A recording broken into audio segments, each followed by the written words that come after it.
AS10 PP। थोड़ा सा lengthy as है, लेकिन बहुत ही एकदम बच्चों वाला एएस है। इजी इजी चीजें है इसमें। पीपी का मीनिंग क्या होता है? प्रॉपर्टी प्लांट एंड इक्विपमेंट, ये तो फुल फॉर्म होगी। मीनिंग क्या होता है?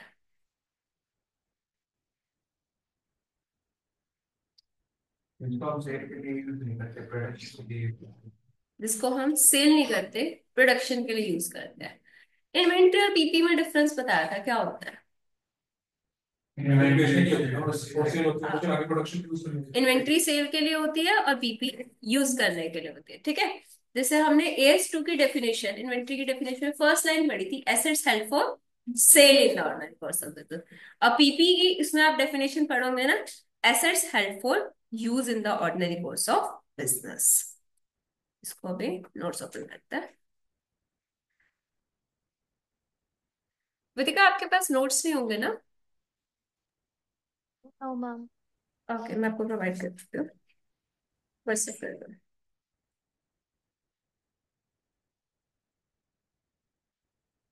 डेफिनेशन रीड करो आप लोग सब।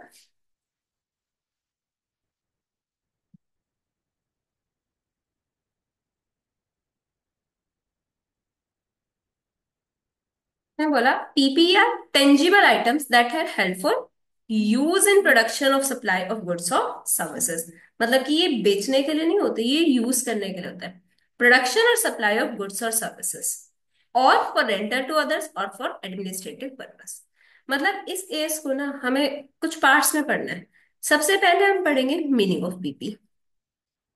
मीनिंग पता लग गया, फिर आपने परचेज करा होगा। परचेज करने के बाद उसको बुक्स में शो करोगे। बुक्स में हम फर्स्ट टाइम किसी चीज को शो करते हैं, उसके लिए हम टर्म यूज करते हैं इनिशियल रिकग्निशन। इनिशियल रिकग्निशन मतलब कोई भी चीज बिल्कुल फर्स्ट टाइम आपकी बुक्स में रिकॉर्ड हो रही है, ठीक है। इनिशियल रिकग्निशन के बाद पीपी से रिलेटेड और क्या क्या टर्म्स सुनिए आपने? ओवर द पीरियड डेप्रिसिएशन लगता है, डेप्रिसिएशन भी लगता है। बीच में कुछ एक्सपेंसेस भी हो सकते हैं, लास्ट में आप उसको अपनी बैलेंस शीट पे भी शो करते हो, और एकदम एंड में उसको सेल कर देते हो। वही सब पढ़ना है हमने। ASN PP, meaning, initial recognition. फिर उसके ऊपर कुछ सब्सिक्वेंट एक्सपेंडिचर लगा, भाई आज तो आपने परचेज कर लिया, जैसे आपने सपोज कोई बिल्डिंग परचेज करी, पीपी होती है बिल्डिंग, उसमें ओवर द पीरियड भी कुछ खर्चा हो सकता है, उसकी अकाउंटिंग कैसे करेंगे वो पढ़ेंगे, सब्सिक्वेंट एक्सपेंडिचर, ठीक है। फिर उसको हर बैलेंस शीट डेट पे कैसे शो करेंगे, सब्सिक्वेंट मेजरमेंट। हर बैलेंस शीट डेट पे किस वैल्यू पे शो करना है, कैसे शो करते हैं बैलेंस शीट डेट पे? एट कॉस्ट या फिर डब्ल्यूडीवी वैल्यू है। डेप्रिसिएशन लेस करते हैं डब्ल्यूडीवी निकालने के लिए, तो डेप्रिसिएशन की अकाउंटिंग पढ़ेंगे कि डेप्रिसिएशन कैसे कैलकुलेट होगा आपका। और लास्ट में जब सब कुछ हो जाएगा, एसेट एकदम स्क्रैप हो जाएगा, तब उसको क्या कर देंगे हम? डिस्पोजल, डी रिकॉग्नाइज या डिस्पोजल या डी रिकॉग्निशन,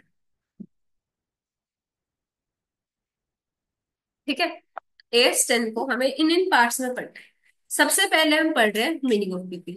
जो भी हमने देखा, PP are tangible items help for use in the ordinary course of business for production of supply और गुड्स ऑफ सर्विसेज, और for rental to others. Rental to others मतलब क्या होता है? किसी और को रेंट पे देने के लिए। जैसे एक एग्जांपल लेते हैं, जूम कार का सुना है आपने concept? Zoom car Gurgaon Delhi side पे चलती है। ओला उबर सुने? ओला उबर तो सुना होगा। ओला उबर जो है, क्या उनका कंसेप्ट होता है? कस्टमर को ड्रॉप करेंगे। आपको कार रेंट पे मिलती है, ड्राइवर आता है, आपको पिक करता है, ड्रॉप कर देता है आपकी लोकेशन पे, यही होता है। जो जूम कार है ना, उसमें क्या होता है, अगर आपको चाहिए प्राइवेसी, मतलब आपको ड्राइवर भी नहीं चाहिए, बस गाड़ी चाहिए। जूम कार है। हाँ, zoom zoom Zoomcar. But तो Zoomcar Zoomcar Zoomcar, Zoomcar नहीं, झूम कार नहीं, वही। Zoomcar. तो जूम कार में क्या होता है कि आपको गाड़ी मिल जाएगी, वो आपको मतलब एक आर्ली बेसिस पे होगी, कि आपको क्या करना होता है, उतने अमाउंट को पे करना होता है, आप अपने अकॉर्डिंग उसको कहीं पे भी लेके जा सकते हो। तो आपको कार किस पे मिल रही है? रेंट पे मिल रही है। या कोई प्लांट एंड मशीनरी है, किसी का काम किया, उसको रेंट पे देने का, ठीक है। पेमेंट नहीं हो सकती, पेमेंट नहीं है। बेलमेंट कैसे? तो हमने दिया किसी को, उसने रेंट पे हायर परचेज हो गया, लेकिन हायर परचेज में वापसी एसेट नहीं होता, वो लास्ट पेमेंट में होती है, लेकिन चलो पेमेंट नहीं कराएगी, वापसी एसेट देंगे। हाँ, वापसी दे देंगे ना, तो इसमें ये बताओ डेप्रिसिएशन कौन क्लेम करेगा, हम या कस्टमर? हाँ, हम क्लेम करेंगे। ऐसे तो तो एसेट किसका रहेगा? हमारा। चाहे वो काम आपका ऑर्डिनरी कोर्स ऑफ बिजनेस में रेंट पे देने का ही है, स्टिल वो एसेट तो आपका ही है ना, डिप्रिसिएशन तो आप ही क्लेम कर रहे हो ना, तो वो आपकी पीपी में भी इंक्लूड होगा। ठीक है। मतलब कि जैसे प्लांट एंड मशीनरी आप किसी को रेंट पे देते हो, रहेगी वो आपकी, वो बस यूज करेगा 1 month 2 month for what ever purpose, वो आपको वापस कर देगा, तो वो क्या होगा आपके लिए? पीपी। और क्या होता है आपका? For administrative purpose. Administrative purpose मतलब, मुझे काम जो ऑफिस वर्क है उसके लिए प्रॉपर्टी यूज होती है हम्म, उसमें। लाइक फाइनेंस के पर्पज के लिए अकाउंट्स ऑफिस है, या आपकी कोई इक्विपमेंट जैसे फायर एक्सटिंग्विशर्स होते हैं, फायर एक्सटिंग्विशर्स आपके लिए पीपी होता है। डायरेक्टली क्या वो प्रोडक्शन में यूज हो रहे हैं? क्या आप फायर एक्सटिंग्विशर को यूज करके अपनी इन्वेंट्री प्रोड्यूस करते हो? नहीं। वो तो आपके किस लिए? सेफ्टी पर्पस के लिए होगा, या और कोई भी ऐसे एडमिन पर्पस के लिए आपके पास कोई एसेट्स है, वो भी किस में आता है? आपके पीपी। ठीक है। अगर कोई स्टाफ क्वार्टर्स है, स्टाफ क्वार्टर्स के डायरेक्टली आपके प्रोडक्शन में हेल्प करते हैं? नहीं करते। बट आपका एडमिन पर्पस के लिए तो है, वो रिलेटेड टू बिजनेस ही है, तो वो किस में आता है? आपका पीपी। ठीक है। तो आपका PP are tangible items that are held for use in production और सप्लाई ऑफ गुड्स और services, for rental to others और for administrative purpose, and are expected to be use for more than 12 months. More than 12 months में वो आपके use होंगे। Book ले लो इधर से, फर्स्ट वाली। ठीक है। मोर देन 12 मंथ्स, अगर विद इन 12 मंथ्स यूज हो गए तो उस पर डेप्रिसिएशन क्लेम थोड़ी ना होगा। फर्स्ट वाली। और इसमें से ना इस वाली भी होगी, 1 to 15 वाली देख लो कौन सी है। 1 to 15 वाली कौन सी? तो आपका मोर देन 12 मंथ्स में यूज होता है, वही आपका पीपीई होता है। अगर विद इन 12 मंथ्स कंज्यूम हो गया तो आप पीएनएल में चार्ज कर दो, उस पर थोड़ी डेप्रिसिएशन क्लेम करना है। तो ये आपकी बेसिक है डेफिनेशन। एडमिनिस्ट्रेटिव पर्पस का मीनिंग बता रखा है, refers to assets used for selling and distribution, finance, accounting, personal and other functions of an enterprise, safety or other reason। Safety का जैसे हमने एग्जांपल लिया फायर एक्सटिंग्विशर, पर्सनल के लिए लिया staff quarter, selling and distribution के लिए कोई वेयर हाउसेस वगैरह है, ये सब चीज। यहाँ तक किसी को कोई मीनिंग में डाउट है तो बताओ। क्लियर? फिर आपका इसके बाद पहले आओ रिकॉग्निशन क्राइटेरिया पे। रिकॉग्निशन क्राइटेरिया होता है कि हम पीपी को, या फिर ये रिकॉग्निशन क्राइटेरिया ना आपके पूरे अकाउंट्स में अप्लाई होगा कि हम किसी भी एसेट को अपने बुक्स में शो कब करते हैं। आपका एसेट कभी भी, मतलब हम उस चीज को एसेट ही कब बोलते हैं? जब हमारे को उससे फ्यूचर इकोनॉमिक बेनिफिट्स आए, पहली बात। अगर आपको उससे कोई बेनिफिट ही नहीं है तो क्या वो आपके लिए एसेट है? नहीं है। अगर आपने कोई मशीनरी मंगाई, मंगा तो ली, लेकिन वो आपके प्रोडक्शन पर्पज भी किसी काम की ही नहीं है, आपके लिए स्क्रैप है, तो क्या वो आपके लिए कोई एसेट हुई? नहीं हुई। तो आपका पहली जो कंडीशन होती है कि आपको उससे फ्यूचर इकोनॉमिक बेनिफिट्स आने चाहिए। दूसरी चीज, आपको उसकी कॉस्ट पता होनी चाहिए। ये सिर्फ, मैं दोबारा बोल रही हूँ, पीपी के लिए नहीं है, या पूरे अकाउंट्स में हर एसेट के लिए पढ़ोगे हम बुक्स में, तभी रिकॉग्नाइज करते हैं जब हमें उससे फ्यूचर इकोनॉमिक बेनिफिट्स हो और हमें उसकी कॉस्ट पता हो। ठीक है। The cost of an item of PP shall be recognized as an asset if and only if it is probable that future economic benefits will flow to the entity and cost of item can be measured reliably। Clear? ये हमने पढ़ा कि हम books में उसको as an asset कब दिखाएं। अगर ये कंडीशन फुलफिल नहीं हो रही तो क्या करना चाहिए आपके अकॉर्डिंग? आपने कोई मशीन परचेज कर ली, परचेज तो कर ली, बट आपके किसी काम की नहीं है, फ्यूचर में आपको उससे कोई बेनिफिट नहीं होगा, क्या करोगे उसका? स्क्रैप बेच दूंगे स्क्रैप की तरह, और एज एन एक्सपेंस डाल दूंगे अपने पीएनएल अकाउंट में। ठीक है। तो डिफरेंस ये बताइए क्या आ रहा है कि आपको इसको बैलेंस शीट में शो करना है या पीएनएल में करना है? अगर आपका वो स्क्रैप है जिससे फ्यूचर इकोनॉमिक बेनिफिट्स नहीं है तो पीएनएल में, फ्यूचर इकोनॉमिक बेनिफिट्स है तो बैलेंस शीट में। क्या था? क्लियर? ये आपके छोटे छोटे नोट्स है, जस्ट रीड इस पे ये लिखो। कंडीशन दोनों साइड छोड़ नीचे ना। हाँ, दोनों से और डिस्प्ले। क्वालिफाई कैसे आएगा इसमें क्या होगा?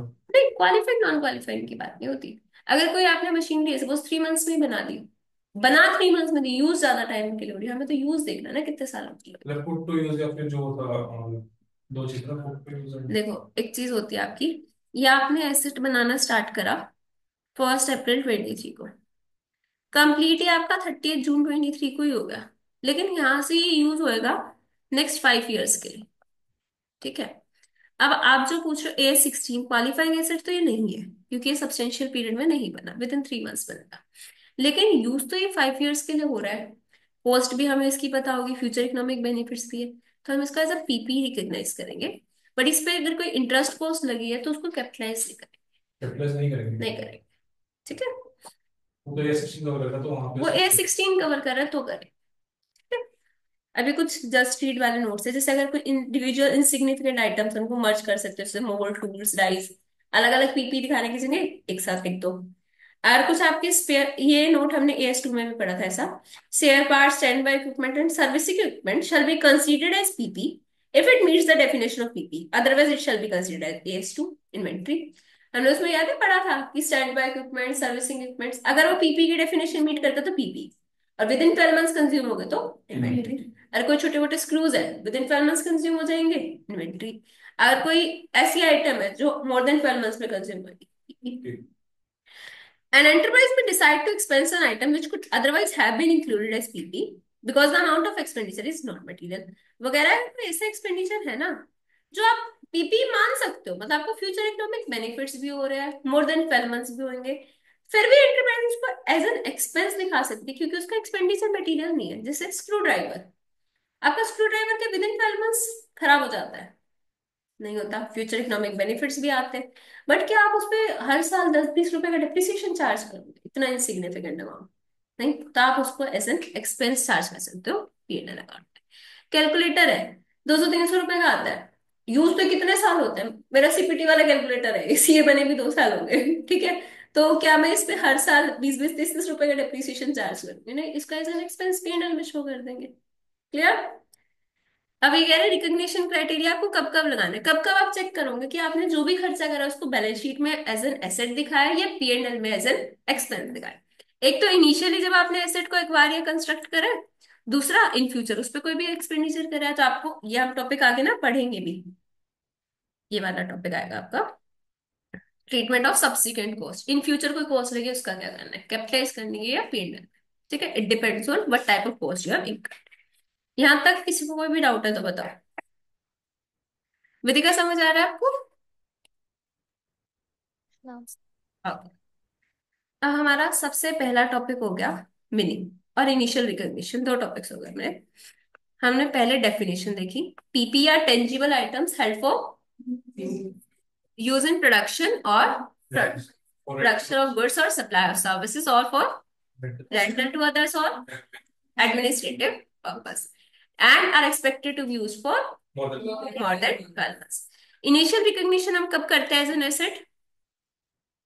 एसेट कब मानते हैं किसी भी एक्सपेंडिचर को? फ्यूचर इकोनॉमिक बेनिफिट हो या फिर भी, और उसकी दोनों कंडीशन फुलफिल होनी चाहिए, फ्यूचर इकोनॉमिक बेनिफिट्स होने चाहिए और कॉस्ट मेजर्ड रिलायबली, दोनों कंडीशंस फुलफिल है तो एसेट, अदरवाइज एक्सपेंस। अब आपका आता है कि हम इनिशियल रिकॉग्निशन तो आपने बोल दिया, बट इसको हम दिखाए किस वैल्यू पे? हम AS2 में एक कंसेप्ट पढ़ रहे थे कि हम इनिशियली जब इन्वेंट्री है कोई भी चीज दिखाते हैं किस वैल्यू पे दिखाते हैं? परचेज प्राइस, मतलब उसकी कॉस्ट पे। ठीक है, वो तो बाद की बात है ना, cost and RP which ever is lower, जिस दिन आपने परचेज करा उसी दिन थोड़ी ना देख रहे होते हो। तो सिमिलरली ये अगेन ये कंसेप्ट आपका पूरे अकाउंट्स में यूज होगा, कोई भी एसेट है इनिशियल रिकॉग्निशन हमेशा इसका किस पे होता है? कॉस्ट पे। ठीक है, अब बात आती है कॉस्ट कैलकुलेट कैसे करनी है। आपको इतना ज्यादा रिजेम्बलेंस मिलेगा इसमें AS2 का। आपके अलग अलग केसेस आएंगे। पहला केस है, आपने पीपी परचेज करा कैश, आपने सामने वाले से कोई मशीनरी ली, उसे दे दिया कैश। क्या क्या अमाउंट्स आप पे करोगे? जैसे हमने AS2 में पढ़ा था, परचेज प्राइस और ट्रेड डिस्काउंट होता है, लेस करते हैं, नॉन रिफंडेबल टैक्सेस ऐड कर देते हैं, और जो लोकेशन तक लाने का खर्चा है, वेयर हाउसिंग, कोई भी डायरेक्टली रिलेटेड एक्सपेंडिचर है to bring the asset to intended location and condition, जैसे कि फ्रेट, ब्रोकरेज, कमीशन, वो सब ऐड हो जाएगा। ये सब चीजें होती है। ओवरहेड्स पढ़ा था, वेरिएबल ओवरहेड्स, फिक्स्ड ओवरहेड्स, वैसा कुछ, अगर वो तो आपका लगेगा कंस्ट्रक्शन में, परचेजेस में नहीं आएगा उसमें। और क्या आ सकता है आपका? Cost directly attributable to bringing the asset add हो जाएगी, डायरेक्टली एट्रीब्यूटेबल इनकम लेस हो जाएगी। एक सेल ऑफ स्क्रैप पढ़ा था याद है? क्या करा था सेल ऑफ स्क्रैप का इन्वेंट्री में? लेस करा था एज एन इनकम मान के। सिमिलरली यहाँ पे आपकी डायरेक्टली एट्रीब्यूटेबल इनकम लेस हो जाएगी, तो इसको रीड करो, purchase price less trade discounts and rebates and non refundable taxes and duties at cost directly attributable to bringing the asset to intended location and condition। इसके लिए ना एक note बना रखा है, नोट नंबर 1 खोलो। उसमें आपको बताते हैं कि कौन सी कॉस्ट को हम डायरेक्टली एट्रीब्यूटेबल कॉस्ट बोलते हैं।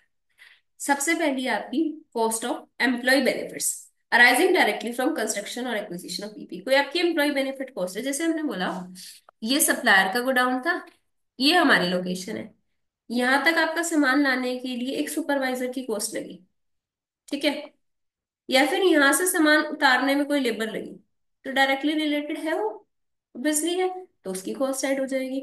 Initial delivery and handling cost, जिस भी व्हीकल में ये आया उससे रिलेटेड कॉस्ट ऐड हो जाएगी, delivery and handling cost. Professional fees, आपके कोई प्रोफेशनल फीस लगे, कोई बीच में सुपरवाइजर हो गया जैसे प्रोफेशनल ही है, या इंजीनियरिंग की कोई कॉस्ट लग रही है इस टाइप की। कॉस्ट ऑफ टेस्टिंग, इसको बाद में बताती हूँ। Cost of site preparation, site preparation क्या होता है? जहाँ पे लेके आए लोकेशन हैं, का location। अगर आप, हम अगेन फिर से बताते हैं, दो कंडीशंस पढ़ते हैं, इंटेंडेड लोकेशन एंड कंडीशन पे लाना होता है हमें। लोकेशन पे तो आ गया, लेकिन आया पार्ट्स में, वो एसेट, कुछ एसेट्स पार्ट्स में आते हैं ना, कार्स वगैरह अपने, जो मतलब मैन्युफैक्चरिंग एरिया होता है वहां पे पार्ट्स में आते हैं। पार्ट्स में आई कोई मशीनरी जिसको आपको यहाँ पे करना है असेंबल, ठीक अब वो है। तो प्रोफेशनल फीस में आते हैं कि उनका भी तो काम उसको करना होगा ना सेंटर। उनका काम तो होगा जगह जहाँ पे हाँ कर रहे हो, जगह तो। साइट प्रिपरेशन हाँ की बात साइड कर रहे हो। लोकेशन। अगर यहाँ पे सपोज, कई बार क्या होता है नीचे एक फाउंडेशन बनाते हैं, ऐसे कुछ थोड़ा स्पेस नहीं बनाते उठा हुआ, इसका स्टैचू लगवाना, स्टैचू के नीचे हाँ जैसे स्टैचू के नीचे होता है, समझ गए ना? क्या बोल रहे थे फाउंडेशन आप? होता है इसका। जैसे वहां पे कोई पहले मशीन थी तो हाँ उसको डिसमेंटल करके वहां हाँ, पे ऐसा भी हो सकता है, कोई पहले मशीन थी उसको हटा के डिसमेंटल करके नई मशीन के लिए प्रॉपर स्पेस बनाना, उसको बोलते हैं फाउंडेशन सेट करा, और यहाँ पे उसके बाद आपकी मशीन रखी जाएगी उसके ऊपर। तो ये फाउंडेशन सेट कर रहे हैं, साइट प्रिपरेशन, ये कॉस्ट भी डायरेक्टली रिलेटेड है। इंस्टॉलेशन असेंबली कॉस्ट, वही अभी जो पड़ा, इंस्टॉलेशन करना पड़ा, असेंबली करना पड़ा। ट्रांजिट इंश्योरेंस क्या होता है? जो सामान लेके आते हैं, सामान इधर सामान यहाँ काफी से महंगा यहाँ हो तक रहा है, सामान आ जाएगा, उसके लिए उसके बाद गारंटी, जो insurance। इंश्योरेंस, ठीक है। अब एक पॉइंट था, cost of testing less proceeds from sale of samples. देखो अगर सपोज आपने जैसे हमारी मशीन आई थी पार्ट्स में, आपने असेंबल करके एक पूरी मशीन रेडी कर ली।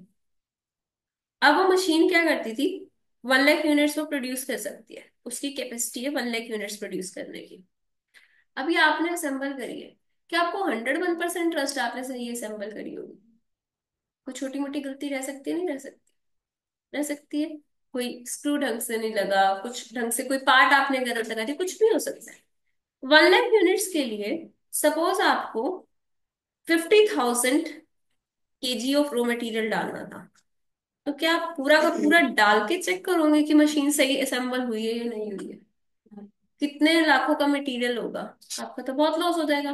पता लगे कि लास्ट में आके एक चीज आपने गलत लगा रखा था, पार्ट सारा मटेरियल खराब हो गया, तो आप पहले कुछ स्मॉलर अमाउंट डाल के टेस्ट करोगे ना कि ठीक हुआ या नहीं हुआ। तो उसको बोलते हैं कॉस्ट ऑफ टेस्टिंग।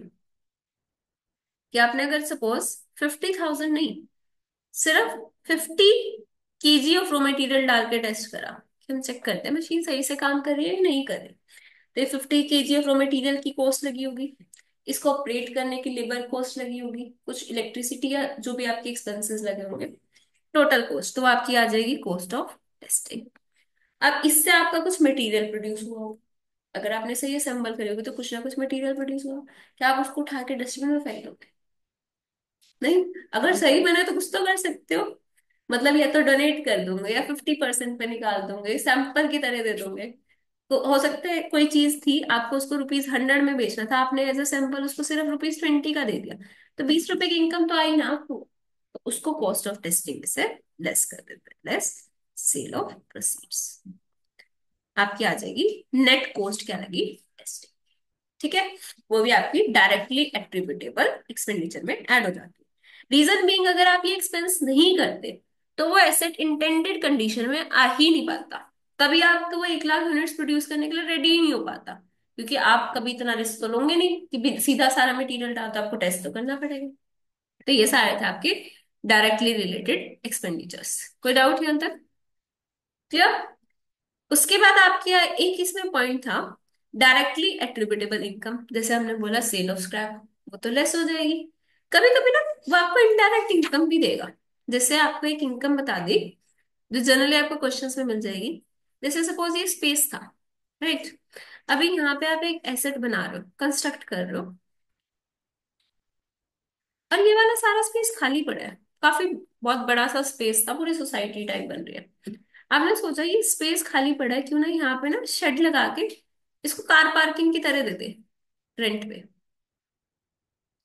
आपने सिर्फ खाली स्पेस पड़ा था इसलिए यहाँ शेड से उसको कवर कर दिया और as a car parking income earn कर ली। तो क्या वो इस कंस्ट्रक्शन से रिलेटेड है, डायरेक्टली रिलेटेड? उससे रिलेटेड तो नहीं है, उसका तो कोई रोल नहीं है। तो आपकी ये जो भी कार पार्किंग इनकम होगी ना, इसको हम P&L में क्रेडिट कर, मतलब इसका इफेक्ट एसेट की कॉस्ट पे नहीं आता। अगर यहीं पे ये कंस्ट्रक्शन के टाइम पे कुछ आपका सरप्लस मटेरियल सेल करने पे इनकम होगी, कुछ आपका स्क्रैप मटेरियल सेल करने पे इनकम होगी, वो आपके डायरेक्टली रिलेटेड इनकम है, उसको आप लेस कर देते हो, लेकिन ये इनडायरेक्ट वाली को लेस नहीं। क्लियर? तो ये आपका था डायरेक्टली इनडायरेक्टली इनकम का कंसेप्ट, नॉट तो सर नंबर। कोई वो नहीं हुआ ट्रीटमेंट अकाउंट्स में।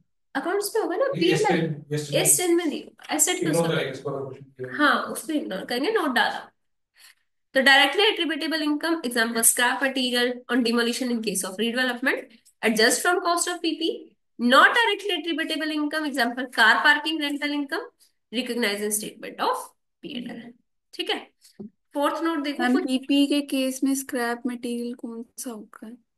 पीपी के केस में जैसे मैंने अभी बताया, पार्ट्स में आ रहा है, वो जिन बॉक्सेस में आ रहा है वो आपने सेल कर दिए, या बनाते टाइम कुछ भी उसका ऐसा मटेरियल था एक्स्ट्रा। जैसे अभी ना आगे हम सेल्फ कंस्ट्रक्शन का केस भी पढ़ेंगे, कंस्ट्रक्शन के टाइम पे छोटा मोटा कुछ भी स्क्रैप हो सकता है, वो चीजें। और ये रीडेवलपमेंट का एग्जांपल है, मतलब हमने कोई पुरानी मशीन हटाई है तो उसका कोई स्क्रैप बचा है, वो भी ले सकते पुरानी हैं। बनाई हटाई है या फिर पुरानी बिल्डिंग तोड़ के नई बनाई है, ऐसा कुछ। ठीक है। अब फोर्थ नोट है, ऐसी कॉस्ट जो इंक्लूड नहीं होती। अगर ये कॉस्ट आपको ऐसे ग्राम नहीं करना, यही लिस्ट है, बट आपको बेसिक आइडिया होना चाहिए कि ये आती है ये नहीं आती, क्योंकि आपके क्वेश्चंस ऐसे भी आएंगे कि कॉस्ट ऑफ पीपल निकाल दो, डिफरेंट डिफरेंट कॉस्ट दे रखी होगी। ऐसे क्वेश्चंस भी आएंगे कि इनमें से 10-15 की लिस्ट दे देंगे, आइडेंटिफाई करो कौन सी इंक्लूड होगी कौन सी नहीं होगी, या फिर कौन सी डायरेक्टली एट्रीब्यूटेबल है। टीएसी और पीपी और अदर क्वेश्चन कौन सा हाँ, है? परचेज प्राइस में पूछेंगे, directly related not directly related. तो आपका पहला आता है cost of opening a new facility और बिजनेस, एग्जांपल इनोग्रेशन कॉस्ट। आपने क्या करा, बिल्डिंग बना दी पूरी, आपकी बिल्डिंग इंटेंडेड लोकेशन और कंडीशन पे आ गई, 2 करोड़ का एक्सपेंडिचर लगा भी। अब उस बिल्डिंग की रख दी आपने इनोग्रेशन सेरेमनी, उस पर खर्चा कर दिया 10 लाख का, तो क्या वो बिल्डिंग बनाने से रिलेटेड है? क्या वो इनोग्रेशन करे बिना वो बिल्डिंग यूज नहीं हो सकती थी?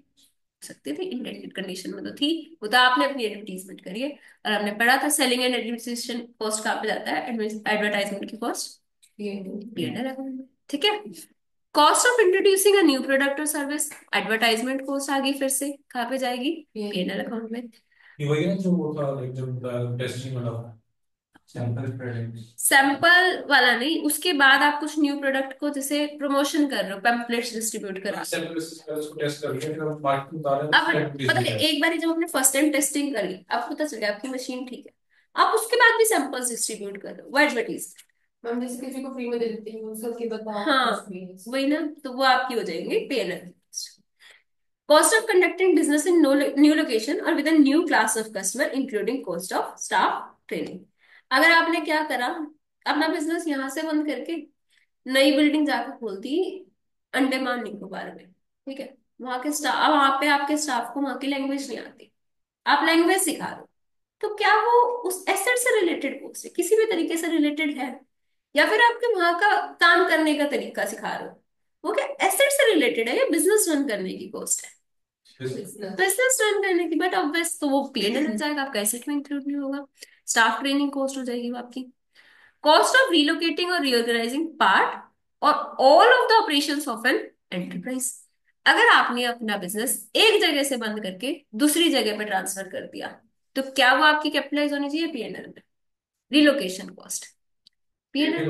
एक बार कांस्टेंट नेट लोकेशन जो हाँ जी, एक बार ही तो। इस वाले क्वेश्चन में शायद क्वेश्चन भी है ना।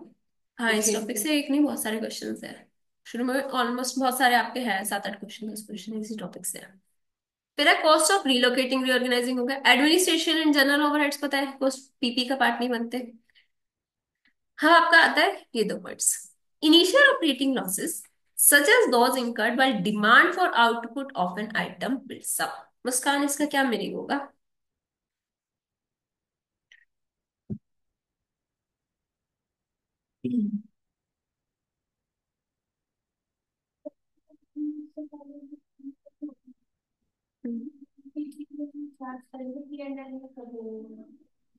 एसेट तो बन गई, डिमांड नहीं बनी उससे रिलेटेड। आपने एसेट बना दिया, ठीक है। अब आप कोई एसेट बनाते हो, जैसे मैंने इसमें एग्जांपल लिया था, 1 लाख यूनिट्स की कैपेसिटी थी। क्या एसेट बनती 1 लाख यूनिट की डिमांड आ जाएगी? नहीं आएगी, हो सकता है कम ही आया अभी शुरू में। अभी शुरू में आई है सिर्फ 60,000 यूनिट्स की डिमांड। तो आप क्या कहोगे, जो ये बची हुई 40,000 है, इससे रिलेटेड जो हमारा लॉस हो रहा है वो पीपी की कॉस्ट है। उसमें पीपी की क्या गलती है? आपसे सामान नहीं बिक रहा तो, आपसे एडवर्टीजमेंट नहीं हो रही तो बिजनेस में लॉस हो। बिजनेस लॉस है ना वो। आपकी पीपी तो इंटेंडेड कंडीशन में आ चुकी ना, तो उसकी कॉस्ट थोड़ी आप कैपिटलाइज कर सकते हो। तो इसमें बोला या तो इनिशियली डिमांड पूरी नहीं है, या डिमांड है या नहीं है वो अलग बात है, मैनेजमेंट बना ही नहीं है। अभी वो कम कैपेसिटी पे काम कर रहे हैं, उनके स्पेस नहीं है, या फिर वट एवर रीजन कम कैपेसिटी पे काम कर रहे हैं, या अभी काम करना ही नहीं स्टार्ट किया। जैसे आपका एसेट कंप्लीट हो गया, आपने कंस्ट्रक्शन स्टार्ट करी थी 1 जनवरी 1 अप्रैल 23 को, आपका एसेट कंप्लीट हो गया 1 जनवरी 24 को, पर आपने सोचा इसको पुट टू यूज करेंगे 1 अप्रैल 24। डेप्रिसिएशन कब से लगेगा अनुराधा? यहाँ पे आपका कंस्ट्रक्शन स्टार्ट हुआ था, यहाँ पे कंप्लीट हो गया, एसेट अपनी इंटेंडेड लोकेशन कंडीशन में है, पुट टू यूज यहाँ पे है, डेप्रिसिएशन कब से लगेगा? पुट टू यूज से। आप बताओ मन, कंप्लीट से आप बताओ। कंप्लीट। मेजॉरिटी मीन्स आपका ना अकाउंट्स में कंप्लीट से लगता है, टैक्स में पुट टू यूज से लगता है। 180 हाँ वो 180 तो यहाँ पे आपका इस 3 मंथ्स का डेप्रिसिएशन भी लगेगा, ठीक है। तो इसमें वो कह रहा है अगर एसेट अपने इंटेंडेड कंडीशन में जिस दिन आ गया ना, उस दिन के बाद से हम उस पर एक्सपेंडिचर कैपिटलाइज नहीं करेंगे। कौन सा करेंगे वो हम आगे पढ़ेंगे, लेकिन आप एट फर्स्ट इंस्टेंस क्या बोलोगे, आज एसेट कंप्लीट हो गया, अब तो उस पर डेप्रिसिएशन लगेगा, अब उस पर एक्सपेंडिचर कैपिटलाइज नहीं होगा। तो वो कह रहे हैं अगर cost incurred while an item capable of operating in the manner, item चलने के लिए रेडी है 1 जनवरी से, intended by management has yet to be brought into use, अभी पुट टू यूज नहीं हुई, और is operated at less than full capacity. वाले आते हैं, हमने तो 6 महीने लाके रख दी, खड़ी नहीं की, बट उसकी प्रोडक्ट की सेल तो होगी ना। डेप्रिसिएशन तो होएगी, ऐसे थोड़ी कोई भी एसेट होता है, रखे रखे उसकी वैल्यू कम होती है, ठीक है। और दूसरा था कि अभी डिमांड नहीं है मार्केट में, पहला है डिमांड नहीं है, दूसरा है कि मैनेजमेंट अपनी मर्जी से कम कैपेसिटी पे काम कर रही है। कोई डाउट नहीं है सर किसी भी पॉइंट में? समझ आ गया? Decommissioning, restoration and other liabilities देखो, ये आपका हमने पॉइंट देखा था, at initial estimate of decommissioning, restoration etcetera. Pratibha meaning पता है आपको इसका? इसका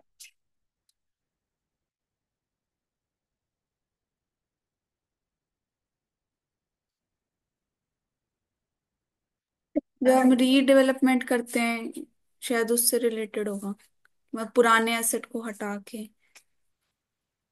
डीकमीशनिंग मतलब जैसे हमने कोई इसे एक रूम लिया, हम्म आपने रेंट पे लिया, जिसको यूज करा आपने, हम्म तो वो जो किराएदार होता है वो बोलता है कि जब तू खाली करेगा उसको वापस उसी कंडीशन में छोड़ के जो मैंने तेरे को दी थी। हम्म अगर कोई एसेट आपने ऐसा लिया है, आपने पूरा होल लिया, ठीक है, अभी वो बहुत बड़ा होल था, आपको क्या चाहिए था उसको पार्ट्स में, मतलब उसमें आपने पार्टीशंस करा के अपने अकॉर्डिंग रूम्स बनवा लिए। फिर उस पर्सन ने बोला ठीक है 30 इयर्स का सपोज लीज है या वट एवर, आप अभी तो करा लो, इसमें आपने इसे 2 पार्टीशन इधर करा दिया, ये पूरा हॉल छोड़ दिया, लेकिन बाद में मुझे ना वैसे ही कंडीशन में चाहिए जैसा मैंने आपको दिया था, ठीक है। आज आपने करा लिया स्टार्टिंग में, लेकिन आफ्टर 30 इयर्स उस पर्सन ने बोला कि मेरे को ना सेम कंडीशन में चाहिए जैसा मैंने आज दिया। आप एस्टिमेट कर रहे हो कि आफ्टर 30 इयर्स इसको वापस वैसा करने की कॉस्ट लग जाएगी 10 lakh rupees.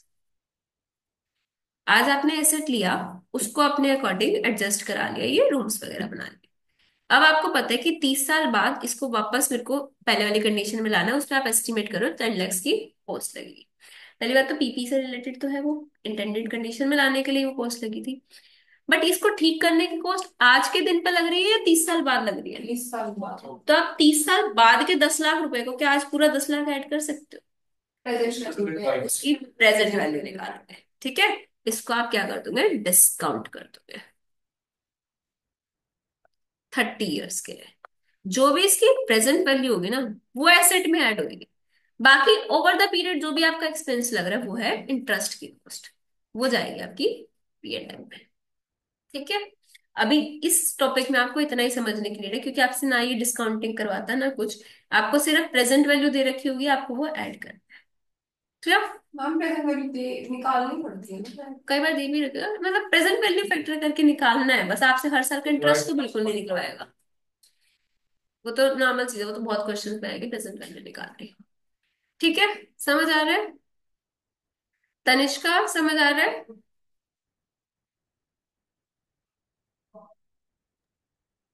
Yes ma'am. Okay जी, अब अपना क्वेश्चन बैंक खोल लो।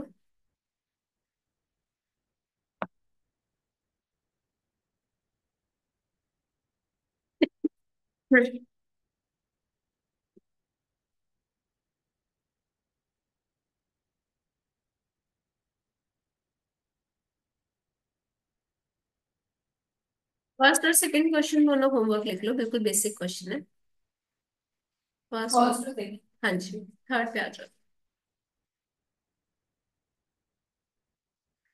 थर्ड क्वेश्चन आपका प्रैक्टिकल क्वेश्चन है, उसमें बोला omega limited contracted with a supplier to purchase machinery which is to be installed in its one department in 3 months time.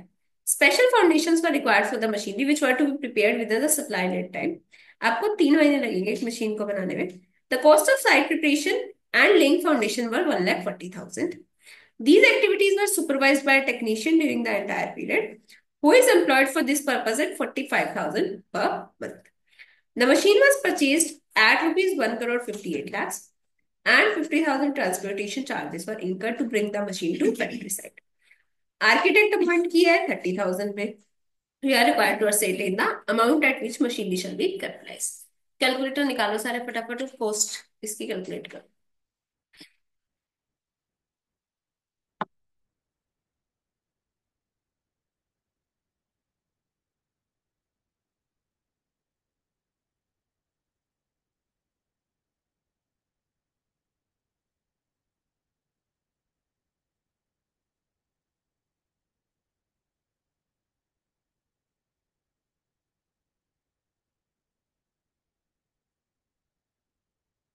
One 61, 1 crore 61,55,000.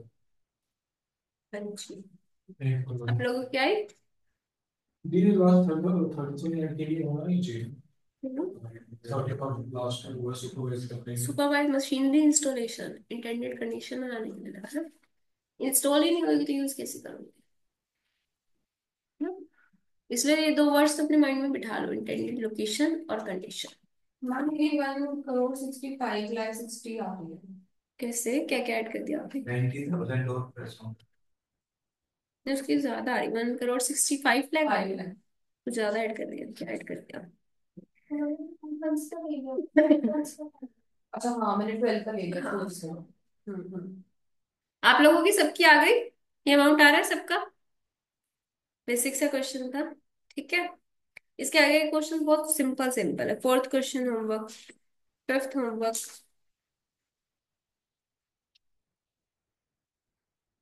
उसके बाद एक बार 6 7 छोड़ो। एट्थ में आपको सिर्फ डिफरेंट हेड्स में डिवाइड करना है। परचेज प्राइस क्या होगा, directly attributable cost, not directly attributable, जो नोट्स पढ़े थे ना उसके अकॉर्डिंग डिवाइड करना है। परचेज प्राइस में आपका क्या आता है, एक तो जो आपका परचेज प्राइस आप सप्लायर को पे कर रहे हो तो वो less trade discount plus non refundable taxes, ये तीन चीजें आपकी परचेज प्राइस से रिलेटेड होती है। बाकी एक्सपेंडिचर जैसे सुपरवाइजर की कॉस्ट, आपकी initial delivery handling cost, transit insurance etcetera सब डायरेक्टली रिलेटेड, और नॉट इंक्लूडेड में inauguration cost, advertisement cost, initial operating losses, ये सब जाते हैं, ठीक है। क्वेश्चन नंबर 8 होमवर्क लिखो।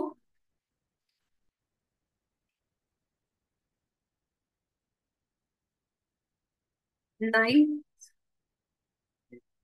होमवर्क, 11th होमवर्क, 10th पे आ जाओ, एक बार छोटा सा क्वेश्चन लिख लेते हैं। Preet Limited intends to set up a steel plant for which it has acquired a dilapidated factor. 10th में दिया, 11th factor having an area of 5,000 acres at a cost of 60,000 per acre। क्या हुआ? Homework पूछ रहा था कौन सा 1 2 4 5 हाँ, उसके आगे कौन से दिए हैं बताना एक बार, हरमन। 4 5, उसके बाद 8 9 8 5 6 9 9 11। 11। ठीक है, अब 10th का आ जाओ। आपको क्या करना है, एक स्टील प्लांट सेटअप करना है 5,000 एकर्स में, जिसकी कॉस्ट है 60,000 पर एकड़।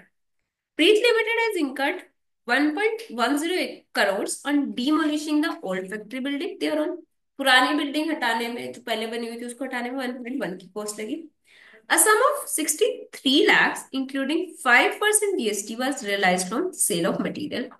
आपने जैसे क्या करा, क्या बोल रही है, पहले आपकी एक बिल्डिंग बनी हुई थी, उसको आपको डिमोलिश करना है, गिरा देना है, उसका कुछ स्क्रैप आएगा, उस स्क्रैप को आप क्या करोगे, बेच दोगे। वो आपकी जो बिल्डिंग को गिराने में टोटल कॉस्ट लगी 1.10 की लगी है। जो आपका सेल करने पे स्क्रैप बिका है 63 लाख का, बस उस 63 लाख में ना 5% का जीएसटी इंक्लूडेड था। ठीक है, आगे क्या बताया, Preet limited incurred stamp duty and registration charges 7% of land value, legal and consultancy charges 8 lakh and incurred 1,25,000 on title guarantee insurance। Compute the value of land acquired। अब इसमें देखो, सबसे पहले आपने क्या करा है, परचेज करा है, लैंड परचेज करा, 5,000 एकर्स ऑफ लैंड परचेज करा। कितने पे, 60,000 पर एकड़ परचेज प्राइस आ जाएगा आपका। उसमें आप क्या ऐड करोगे, कॉस्ट ऑफ डिमोलिशन ऐड होगी 1.10, ऐड कर दो, कैलकुलेटर पे करते जाओ। उसके बाद आपका क्या हुआ, 63 लाख का स्क्रैप बेचा है, लेकिन इसमें 5% जीएसटी है। क्या वो आपकी 5% जीएसटी वाली वो आपकी इनकम है? उसको हटाएंगे। उसको हटाएंगे, कैसे हटाओगे? मैम उसको फिर डिवाइड स्टार्ट डिवाइड करेंगे उसको 105 से। 105 से। ये पॉइंट समझ आया? किसी को कोई डाउट है तो बताओ। आयुषी, इशिका, नो। तनिष्का, कृतिका। आपको बोला है कि ना, टोटल आपने 63 लाख रियलाइज करे हैं, लेकिन उस 63 लाख में क्या इंक्लूडेड था आपका, 5% का जीएसटी। ठीक है, तो मतलब कि ये टोटल अमाउंट कितने पे, 105 पे। इसको आपको कितने पे लेकर आना है, 60 लाख रुपीज का आपका आ जाएगा सेल ऑफ स्क्रैप। आप 60 लाख रुपीज लेस करोगे। ठीक है, तो ये आपका था परचेज वाला प्राइस। आपकी डिमोलिशन की कॉस्ट, इसमें से 60 लाख आप लेस कर दोगे, ये आपकी नेट कॉस्ट लगी है। उसके बाद बोला आपकी 7% की लैंड वैल्यू लगी है, 7% of land value, land value ये थी आपकी, इसका 7% करो।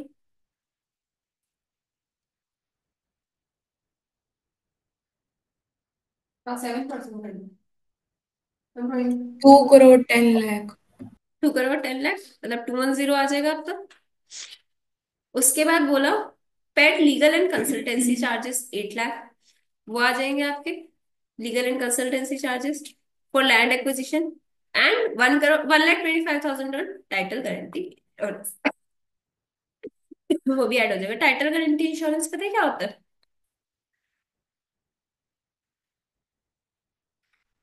मैम ये पता है मतलब जिसके लिए गुड्स बेची जा रही है उसके पहुंचने तक के मतलब अगर कुछ भी होता है तो मतलब वो उसको चार्ज टाइटल मतलब किसी को लाइक उसका नाम हो गया, कितने पोजीशन है पोजेशन लॉजिकल। लेना। देखो यहाँ पे तो आप क्या कर रहे हो, सेटअप कर रहे हो, देखो गुड्स पहुंचाने की बात नहीं हो रही, आप खुद से कुछ चीज बना रहे हो। आपने लैंड परचेज करा, आपने कभी वो कंसेप्ट सुना, डबल रजिस्ट्री करा देते हो, हाँ डबल ट्रिपल कितनी कितनी रजिस्ट्री होती है। तो आपने पता लगा जिससे लैंड परचेज करा है वो लैंड उसका था ही नहीं, उसने तो आपको फेक रजिस्ट्री चिपका दी। तो टाइटल गारंटी इंश्योरेंस होता है कि भाई जिससे आप परचेज कर रहे हो ना, वो उसका ही है। बैंक या जिससे भी आप वो इंश्योरेंस करा रहे हो, वो फिर उनकी वो रिस्पॉन्सिबिलिटी हो जाती है उसको वेरीफाई करना। बैंक वालों। जिस इंश्योरेंस कंपनी जिससे भी आप करा रहे हो, तो टाइटल गारंटी इंश्योरेंस होता है कि भाई जिससे हम परचेज कर रहे हैं ना वो प्रॉपर्टी, उसकी होनी चाहिए। इसलिए आप लोग देखते होंगे, अगर कभी हम कोई घर या कोई ऐसी चीज लेते हैं ना, अभी ट्राई किया हम उस पर थोड़ा सा लोन ले लें, सिर्फ टैक्स सेविंग के लिए नहीं, फिर वो बैंक की रिस्पॉन्सिबिलिटी भी हो जाती है उसको चेक करना कि वो चीज ठीक भी है या नहीं है। जैसे मैं जब बैंक ऑडिट करती थी, मतलब ये लोन से रिलेटेड ऑडिट करे हुए हैं, तो वो पिछले 10-15 साल तक की भी हिस्ट्री चेक कर लेते थे कि इससे पहले किसके पास था, इससे पहले किसके पास था। चार्ज। हाँ, चार्ज। चार्ज नहीं, रजिस्ट्री किसके नाम पे थी। जैसे आज सपोज आपका घर आपके फादर के नाम पे हो, उससे पहले उन्होंने किसी से परचेज करा, वो उसको भी चेक करते हैं उससे पहले किस पे से, पिछले 10-15 साल का रिकॉर्ड, पूरा टाइटल गारंटी करते हैं बस। तो वो होता है आपका टाइटल गारंटी इंश्योरेंस, वो डायरेक्टली रिलेटेड होगा, लैंड से रिलेटेड ही है तो वो अप्लाइज हो जाए। ठीक है, इसके नेक्स्ट होमवर्क है 11th 12th question homework. 13th भी होगा, 14th भी होगा। कितना सारा होमवर्क होता है आज? बस एक क्लास 15 तक होमवर्क लिखते हैं, फिर आगे का टॉपिक करा के बताऊंगी कितना होमवर्क। छोटे छोटे हैं बट ये क्वेश्चंस। 13, 14 एंड 15 प्रैक्टिस करनी है। थ्योरी वाले रीड कर लेना, प्रैक्टिकल वाले सॉल्व कर लेना। अब इसमें ना हम आते हैं नेक्स्ट टॉपिक पे। अभी हमने फर्स्ट देखा था, हम किस पे मेजर कर रहे थे, कैश बेसिस। आपने किसी से एसेट लिया, उसको दिया कैश। कोई और वे हो सकता है एसेट लेने का? मतलब बार्टर के लिए बार्टर। बार्टर सिस्टम मतलब एक्सचेंज ऑफ एसेट्स। ठीक है। कंसिडरेशन। हाँ सेट की बात नाम वो। हाँ हाँ हाँ, बताओ क्या। तो सेंसर क्या होता है अंदर सेंसर। कौन सा दोस्त? फिर सेट की बात नाम टेक करना कॉम्बिनेशन सब्सटेंस है नहीं है। चुनाव वाला क्या? किसी को भी याद है एक्सचेंज ऑफ एसेट में क्या पढ़ते हैं? मतलब जस्ट ऐसे जा रही है जो उसकी रिकॉर्ड वैल्यू पे जो रिले नई वैल्यू आ रही है उसकी फेयर वैल्यू क्या है उनको। Then face value of the asset we gave as compared to the face value of asset we take, whichever is lesser will be the. देखो देखो, एक्सचेंज ऑफ एसेट में ना पहली चीज आप ये समझो कि हमें पढ़ क्यों रहे हैं। आपने सपोज क्या करा, अपना लैंड दिया, लैंड गिवन, और एक्वायर क्या किया, प्लांट एंड मशीनरी एक्वायर। ठीक है, प्लांट एंड मशीनरी एक्वायर्ड। अब बात आती है एंट्री, तो आपको समझ आ जाएगी। एंट्री क्या बनेगी इसमें, जनरल एंट्री बिना अमाउंट के बताओ। Plant development. Plant and machinery to land. अब दूसरी चीज आती है, आपको लैंड की वैल्यू भी पता है भाई, उसकी तो बुक वैल्यू होगी ना आपके पास, जो आपने गिवन अप किया है उसकी तो आपके पास बुक वैल्यू थी। क्वेश्चन आया कि ये जो आपने एक्वायर करा है इसको कितने पे रिकॉग्नाइज करें, क्योंकि कैश तो पे नहीं किया। अब हम किस वैल्यू पे करें, लैंड की फेयर वैल्यू पे करें, प्लांट एंड मशीनरी की फेयर वैल्यू पे करें, या किसी और चीज पे करें, किसी और कंसेप्ट के अकॉर्डिंग करें। तो इसके लिए आपके ना दो चीज देखनी पड़ती है हमें, कि वो कमर्शियल ट्रांजेक्शन है या फिर नॉन कमर्शियल है। किसी को पता है मीनिंग क्या होता है इनका? बिजनेस के पर्पस से भेज रहे हैं। जिसपे आप अपना काम करोगे, हम्म, जिससे आपको अर्निंग होगी, ऐसे कुछ। कमर्शियल मतलब होता है जिससे आपकी फ्यूचर कैश फ्लोज इफेक्ट हो। नॉन कमर्शियल होता है जिससे आपने ट्रांजेक्शन करी लेकिन फ्यूचर कैश फ्लोज पे कोई इफेक्ट नहीं आएगा। फॉर एग्जाम्पल, आपने क्या करा, जो आपने लैंड दिया, आपने देखा कि भाई वो तो थोड़ा आउटसाइड में था, मेरे इतने काम का नहीं था। अभी मैं मशीन एक्वायर करके मैं अपने पास में कहीं पे इसको एस्टेब्लिश कर लूंगी, जहां पे भी सेटअप करके, और इससे मेरे कैश फ्लोज कुछ इंक्रीज हो जाएंगे। तो वो तो होगी आपकी कमर्शियल ट्रांजेक्शन। नॉन कमर्शियल होता है जब आपने ऐसी ट्रांजेक्शन करी, जैसे बस एक पर्सन से आपने एसेट एक्सचेंज तो कर लिया लेकिन आपसे कैश पे कोई इफेक्ट नहीं आएगा। जैसे एक एग्जांपल देती हूँ आपको। एक था, एक एकेडमी थी सपोज, ठीक है, और जिसकी एकेडमी थी उसका घर था यहाँ पे, मिस्टर एक्स।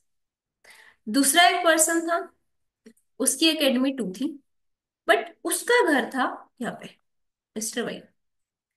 अब बताओ, दोनों सेम काम कर रहे हैं, सेम चीज है, लेकिन इनके ना घर अपोजिट जगह है। इन्होंने क्या करा, बस अपनी एकेडमीज एक्सचेंज कर ली। इसलिए कि घर के आसपास हो जाएगी। कैश फ्लो पे कोई इफेक्ट नहीं भाई, बच्चे अब आप लोग उधर जाते थे इधर आने लगे, उससे क्या फर्क पड़ा? कैश फ्लो तो सेम ही आने, है ना? लेकिन बस किस लिए हो गई ये? कन्वीनियंस के लिए। तो इसको बोलते हैं नॉन कमर्शियल ट्रांजेक्शन। ये ऐसे और भी एग्जाम्पल्स हो सकते हैं जो आपको डिटरमाइन नहीं करना है, आपको क्वेश्चन में गिवन होगा। अगर मिसिंग है तो लिख लो, हम प्रेफर करते हैं कमर्शियल। हम ये मान के चलेंगे कि कमर्शियल ट्रांजेक्शन है, लिख लो, पेन चला लो। ना आपका पेन चलता ना कैलकुलेटर चलता, फिर हाथ कैसे चलेगा एग्जाम में? बैठे ही रह जाओगे।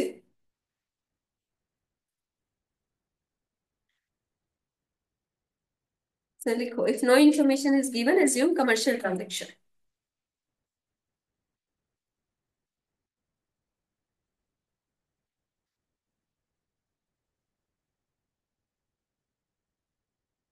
If no information is given, assume commercial.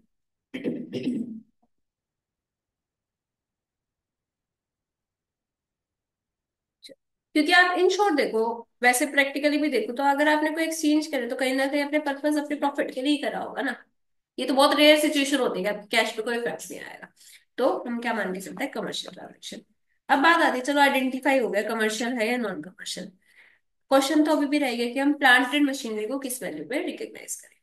तो हमें इसमें देखना होता है, अगर कमर्शियल ट्रांजेक्शन है, कमर्शियल है, तो हम एक ऑर्डर ऑफ प्रेफरेंस फॉलो करते हैं। ऑर्डर ऑफ प्रेफरेंस, किसी को याद है ऑर्डर? इशिका, आप बताओगे क्या प्रेफरेंस होती है? Fair value of asset given up, अगर वो गिवन नहीं होती तो fair value of asset acquired, और अगर ये दोनों चीज नहीं गिवन तो WDV of asset given up. हाँ जी। फर्स्ट प्रायोरिटी होती है आपकी fair value of asset given ना, अगर वो अवेलेबल ना हो तो fair value of asset acquired. और लास्ट प्रायोरिटी होती है आपकी book value of asset. Ishika क्या बोला था? Book value of asset given. Given up, correct. देखो, सबसे पहले जो आप देखते हो, अगर आपसे किसी पर्सन ने लैंड लिया है और आपको प्लांट एंड मशीनरी दिया है, तो आप यही मान के चलोगे ना कि भी मेरे लैंड की वर्थ के इक्वल का ही दिया होगा, ज्यादा का क्यों देगा? कोई पर्सन पागल तो है नहीं कि मेरा अगर 20 लाख का लैंड है वो लेके मेरे को 50 लाख की मशीनरी दे देगा। तो हम फर्स्ट तो ये मान के चलते हैं कि भाई लैंड की उसने जितनी फेयर वैल्यू लगाई हुई है ना, उतने के इक्वल उसने मुझे मशीनरी दी हो। तो आप फर्स्ट प्रायोरिटी देते हो fair value of asset even. But due to any reason अगर आपके पास ये अवेलेबल नहीं है, तो आप सेकंड प्रायोरिटी देते हो fair value of asset acquired को, फिर भाई जो मिला है उसकी फेयर वैल्यू ले लो। अगर दोनों ही नहीं पता, तो WDV of asset given up, ये तो आपको 100% पता होगा ना, आपने ही एसेट दिया आपके पास, तो उसकी बुक वैल्यू होगी ही होगी। तो थर्ड प्रायोरिटी आप देते हो WDV of asset given up. WDV of asset acquired से आपको कभी कोई फर्क नहीं पड़ेगा, आपको क्या मतलब उसने अपनी बुक्स पे किस पे दिखा रखा है। और ऐसा कभी हो ही नहीं सकता कि आपके पास अपने ही एसेट की बुक वैल्यू ना हो। तो आपकी फर्स्ट प्रायोरिटी किसको देते हैं हम? Of asset given up. Second asset acquired. Third WDV of asset given up. ये होता है जब आपकी कमर्शियल ट्रांजेक्शन होती है। नॉन कमर्शियल है, नॉन कमर्शियल में कोई हमारा प्रॉफिट मोटिव कुछ तो है नहीं, उसमें आप सीधा ले लेते book value of asset given up. आपने बस एक एसेट दूसरे से एक्सचेंज करनी, कोई फर्क ही नहीं पड़ा, ठीक है। Book value of asset given up, इसको रीड करते हैं। PP acquired in exchange for a monetary or non-monetary asset, combination of monetary and non-monetary. First, if the transaction has commercial substance, the following order of preference for recording PP can be followed. Measure at fair value of asset given up. Measure at fair value of asset received. If fair value of asset given up is not available. WDV of asset given up only if point 1 and 2 are not available. Second one is the transaction has no commercial substance. A transaction lacks commercial substance is the position of the company in terms of cash flows and enterprise specific values before and after the exchange transaction remains the same. In such a case, the assets acquired will be measured at WDV of asset. Clear? ऊपर वाला आ जाओ self construction पे। Self construction मतलब asset बना रहे, कोई asset बनाने में क्या क्या एक्सपेंडिचर होएगा? Material, labour, material, labour, light, overheads, directly related और एक्सपेंसेस, और इसी टाइप के एक्सपेंसेस होंगे। रेंट, क्या फिक्स को फिक्स कॉस्ट होंगी, मटेरियल लगेगा, लेबर लगेगी, ओवरहेड्स लगेंगे, डायरेक्टली एट्रिब्यूटेबल एक्सपेंसेस। सारा सेम लग रहा है पीपी वाला, पड़ी हुई चीजें यही भी हमने उसमें भी ऐड करी थी। Initial estimate of decommissioning restoration अभी जो ऐड करें वो भी ऐड हो जाएगा। डायरेक्टली एट्रिब्यूटेबल इनकम लेस होगी, यहाँ तक तो बिल्कुल कॉमन था। बोरोइंग कॉस्ट कब ऐड करेंगे, सिर्फ जब वो क्वालिफाइंग एसेट होगा एज पर एएस 60। ठीक है, किसी भी पॉइंट में डाउट हो तो बताओ। विदिका समझ आया? रिस्टोरेशन को डीकमीशनिंग होगा। Yes ma'am. हाँ, रिस्टोरेशन डीकमिशनिंग की बात है। इसमें एक नोट दे रखा है कि कोई आपकी इंटरनल प्रॉफिट से एबनॉर्मल कॉस्ट होता है ना, उसको हम एलिमिनेट करते हैं। तो एबनॉर्मल कॉस्ट तो देखो हमने बहुत डिटेल में पढ़ा था, कॉस्ट का पार्ट नहीं बनता एबनॉर्मल लॉसेस। इंटरनल प्रॉफिट्स का मीनिंग क्या होता है? कंपनी के अंदर ही कोई ट्रांजैक्शन हो रही है तो जिससे प्रॉफिट कमा रहे हैं उसको लेस करते हैं। हाँ, कमीशन। हाँ, कमीशन नहीं, कंपनी के अंदर वाला जो दो ब्रांच से इकट्ठा परसेंट। दो ब्रांचेस दो डिवीजन, जैसे आपकी एक कंपनी थी ए लिमिटेड, उसका एक प्रोडक्शन डिवीजन था, डिवीजन आपस में कमा हाँ, सकते और एक इंजीनियरिंग डिवीजन था। हैं। अब इंजीनियरिंग वाले ने ना अपनी को सर्विसेज दे दी प्रोडक्शन वाले को, उसको एक बिल्डिंग कंस्ट्रक्ट करानी थी। ठीक है, तो इंजीनियरिंग वाले ने क्या करा, उसकी कॉस्ट तो लगी थी 50,000 रुपीज की, प्लस उस पर 10% मार्जिन ऐड करके इसको 55,000 में दिया। राइट, इसकी जो एक्चुअल कॉस्ट लगी थी, एक्चुअल लेबर एक्चुअल मटेरियल की कॉस्ट तो 50 की थी, बट दिया 55,000 पे। इसने 5,000 का प्रॉफिट अर्न कर लिया एक्स्ट्रा, और इसके में 5,000 की एक्स्ट्रा कॉस्ट शो होगी। तो क्या ए लिमिटेड एज अ होल पे कोई इफेक्ट आया? एक डिवीजन में प्रॉफिट, एक में एक्सपेंस, तो कोई इफेक्ट नहीं आया। तो अब इसको कितने पे रिकॉग्नाइज करेंगे? 50,000, क्योंकि एसेट किसका है? ए लिमिटेड का, और ए लिमिटेड के लिए एक्चुअल कॉस्ट कितनी लगी है? 50,000 रुपीज। इंटरनल प्रॉफिट्स एलिमिनेट कर देते हैं। इसको ऐड करेंगे। इंटरनल प्रॉफिट एडेड होगा तो लेस करेंगे। पोस्ट आपकी सपोज बोला कि टेक्नीशियन की सर्विसेज दी थी इंजीनियरिंग डिवीजन ने, प्रोडक्शन डिवीजन, उसने 50,000 की कॉस्ट वाली चीज 55 में दे दी। तो आप 55 ऐड करोगे या 50 करोगे? 50 करोगे ना, तो अगर उन्होंने 55 करेगा तो आप 5 लेस करो। ठीक है, वैसे तो होगी ना कॉस्ट ये हाँ हाँ, 50 हो गया। 50। यहाँ तक क्लियर? अब ये कुछ मिसलेनियस से केसेस है जिसपे जनरली क्वेश्चन नहीं आता आपका AS10 में। एक है payment is deferred beyond normal credit terms. अगर आपका ऐसा था, आप एसेट परचेज करा 1 अप्रैल 2023 को, एसेट की कॉस्ट है 15 लाख रुपीज, बट आप कह रहे हो भी मेरे पास पैसे नहीं है, I will pay you after 3 months on 30th जून। तो वो पर्सन हो सकता है आपसे कुछ इंटरेस्ट चार्ज करे, भाई 15 लाख रुपए आप उसके 3 महीने तक रखे बैठे हो, तो कुछ ना कुछ तो इंटरेस्ट चार्ज कर सकता है। उसने बोला ठीक है, यू विल हैव टू पे 15.3 लाख रुपीज। तो आप एक चीज बताओ, एसेट इस दिन रेडी था या नहीं था? एसेट 1 अप्रैल को ready in the intended location of condition हाँ। था। हाँ। वो तो आपने अपनी वजह से पेमेंट नहीं करी, एसेट तो मिल गया ना आपको। तो एसेट में 15 लाख ऐड होने चाहिए, 15.3 15.3। क्यों? मैम 15 मैम क्योंकि वो इंटरेस्ट तो उसको देना पड़ रहा है ना। इंटरेस्ट एसेट से रिलेटेड कॉस्ट है। नहीं। हमने कहाँ तक देखा था? Intended location and condition. अब आप आज की आज भी तो पे करके उसको 15 लाख में ले सकते थे ना। आपने जो 0.3 लाख पे करा वो तो इंटरेस्ट का है, हो जाएगा आपका बोरोइंग कॉस्ट। जो आप बता रहे हो ना, बोरोइंग अगर ये आपका क्वालिफाइंग एसेट होता तो ऐड हो सकता। रियल इसमें बता के दिखाना है जो आपने एग्जांपल दिया है कि वही पे वो नोट डालना पड़ेगा। इतना ऐसे हो जाएगा कि टेस्ट हम सिस्टम का क्वेश्चन देना। वो मिक्स चार भी कर देंगे, और सही है। कुछ भी कर सकते हैं। बट अगर देखो इंटरेस्ट कॉस्ट आती है ना, 99.9% वो मेंशन करेगा क्वालिफाइंग है या नहीं है। अगर नहीं करा तो आप नॉन क्वालिफाइंग मान के उसको हटा दो। ठीक है, यहाँ तक समझ आ गया? तो इसको रीड करो। PP is recognised at cash price equivalent, that is total payment minus interest, 15.3 minus 0.3, हम दिखाएंगे इसको 15 पे।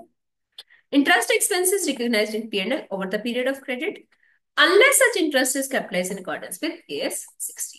ठीक है, over the period of credit पता है क्यों बोला है? ये तो जैसे 3 ही महीने की बात है, अगर सपोज 2 साल में कर दो तो एक एक साल में उसको पोर्शन कर दोगे तो नॉर्मल चीज है। PP purchase for a consolidated price. Consolidated price मतलब कंसोलिडेटेड साथ में प्राइस, इकट्ठे साथ में बिजनेस। इकट्ठे। ऐसे सपोज किसी को अपने घर नया नया बनाया है, 5 10 15 चीजें लेनी है, तो एक ही शॉप से सपोज उसने सारा फर्नीचर ले लिया, बेड टेबल वगैरह सब कुछ, तो डिस्काउंट मांगेगा नहीं मांगेगा? हर एक आइटम वाइज मांगते हो लमसम मांगते हो? बट लमसम पे डिस्काउंट। लमसम भी मांगते हो तो आप प्रैक्टिकल सिचुएशन देखो ना। आपने अब बिजनेस पॉइंट ऑफ व्यू से देखते हो, आपने सपोज एक प्लांट एंड मशीनरी ले ली, ठीक है, एक एसी ले लिया, और कोई एसेट का नाम बताओ। फ्रिज। लगा देते हैं आपके बिजनेस में फ्रिज भी। बीच में आपको कोल्ड ड्रिंक पीने का मन हो जाए, गर्मी आ गई, ठीक है।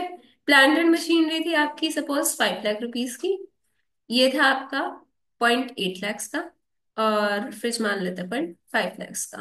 कितना हो गया टोटल? 6.3। 6.3 लैक्स।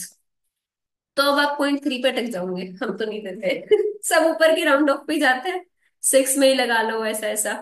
आपने वो ले लिया 6 लाख रुपए में। अब ये जो 0.3 का डिस्काउंट था, क्या ये पर्टिकुलर किसी इन तीनों में से एक पर्टिकुलर एसेट से रिलेटेड है? तो लमसम है। अब बुक्स में क्या आप इनको लमसम एक एसेट बना के दिखा दोगे? वो भी नहीं दिखा सकते। प्लांट एंड मशीनरी कितने साल चलेगा, एसी अलग यूजफुल लाइफ होगी, सब कुछ अलग होगा। तो आप क्या करोगे, इस डिस्काउंट को इनकी फेयर वैल्यूज की रेशियो में प्रोपोर्शन कर दो। मतलब कि जितना भी आपका प्राइस है ना, 6 लाख रुपीज, आप 6 लाख प्लांट एंड मशीनरी को कैसे रिकॉग्नाइज कर दोगे? 6 लाख इंटू 5 लाख बाय 6.3 लैक्स, इस रेशियो में आप इसको डिवाइड कर दो। ठीक है जी। ऐसे ही आप तीनों को डिवाइड करके अपना एसेट रिकॉग्नाइज कर लोगे। मतलब where several items PP are purchased for a consolidated price, then consideration is apportioned to various items on the basis of their respective fair values at the date of acquisition. Government grant पढ़ा है कभी? कौन सा as होता है? S 12। Government grant में आपको कोई एसेट मिलता है तो उसका क्या करते हो? कॉस्ट में से लेस करते डिफरेंट हैं। डिफरेंट ट्रीटमेंट्स होते हैं। जैसे आपने बोला नॉमिनल वैल्यू, अगर फ्री ऑफ कॉस्ट मिले तो नॉमिनल वैल्यू, अगर कंसेशनल रेट पे मिला तो एक्विजिशन कॉस्ट पे दिखा देंगे। जैसे एसेट के रिगार्डिंग ग्रांट मिला तो रिड्यूस कर देते हैं, डेफर्ड अमोर्टाइजेशन, अलग अलग तरीके हैं। वो पढ़ता है हम एस 12 में, वो वहीं पढ़ेंगे। लीज में मिला है कोई एसेट, फाइनेंस लीज, एस 19 में दिखा देते हैं। ठीक है, क्लियर यहाँ तक?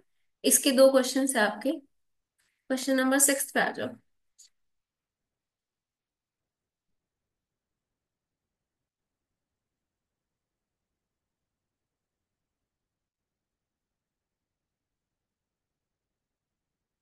क्वेश्चन नंबर 6 कह रहा है entity A exchanges land with a book value of rupees 10 lakh for cash of rupees 20 lakhs and plant and machinery valued at rupees 25 lakh। एक कंपनी ने क्या करा, एक लैंड दे दिया जिसकी वैल्यू थी 10 लाख रुपीज, बुक वैल्यू। उसके बदले उसको क्या क्या मिला? एकदम कैश मिला 20 लैक्स का, और उसको प्लांट एंड मशीनरी मिला 25 लैक्स का। मतलब कि आपका एक्सचेंज ऑफ एसेट हो रहा है, दोनों का कॉम्बिनेशन है, मॉनेटरी नॉन मॉनेटरी दोनों चीजें मिल गई इसको। What will be the measurement cost of asset received? Land गया है, एंट्री पहले मेरे को जनरल एंट्री बताओ, अमाउंट छोड़ो आप इस जो भी cash debit transaction. Plant debit cash debit, plant plant and machinery debit to land. Land कितने पे क्रेडिट होएगा? डेबिट। लैंड तो बुक वैल्यू पे ही हटेगा, अपनी बुक से बुक वैल्यू पे ही हटाएंगे। क्वेश्चन आता है नए वाले को कितने पे रिकॉग्नाइज करेंगे? ये तो हमारा लैंड का तो अकाउंट बना हुआ ना, टू बैलेंस बी 10 लाख, इसको तो आपको खत्म करना है, इसको तो बुक वैल्यू पे हटा दोगे। कैश तो एग्जैक्ट अमाउंट पे ही आएगा, कैश की तो कोई फेयर वैल्यू होती ही नहीं, जो है वही वैल्यू है। अब बात आई आपका प्लांट एंड मशीनरी की। कमर्शियल ट्रांजेक्शन ये कह रहे हैं consider the transaction as commercial substance. First priority किसको देते हैं? Fair value given up. क्या गिवन अप की फेयर वैल्यू है आपके पास? गिवन अप एसेट कौन सा है? लैंड। क्या लैंड की फेयर वैल्यू है? नहीं है। दूसरा plant and machinery, fair value of asset acquired, क्या उसकी फेयर वैल्यू है? क्या इसके आगे कहीं बुक वैल्यू लिखा दिख रहा है आपको 25 लाख के आगे? तो हम इसको फेयर वैल्यू एज्यूम करके चलेंगे, क्योंकि इसके देखो इसको तो स्पेसिफिकली बताया ना बुक वैल्यू, तो हम 25 लाख को फेयर वैल्यू मान लेंगे, तो आपकी सेकंड कंडीशन फुलफिल होगी, 25 लाख। अब क्या ये जनरल एंट्री मैच कर रही है? 35 लाख 35 लाख कहाँ पे जाएंगे आपके? पीएन P&L आपके लिए प्रॉफिट हो गया। मतलब कि आपने किसी को पागल बना के अपना 10 लाख का लैंड देके उसे 45 लैक्स का सामान ले लिया। ठीक है जी। Seventh question homework, similar question है, ये क्वेश्चन ऑन के बच्चों का। एक 5 मिनट का टॉपिक और करते हैं, उसके बाद हम वो करेंगे AS2 का बचा हुआ।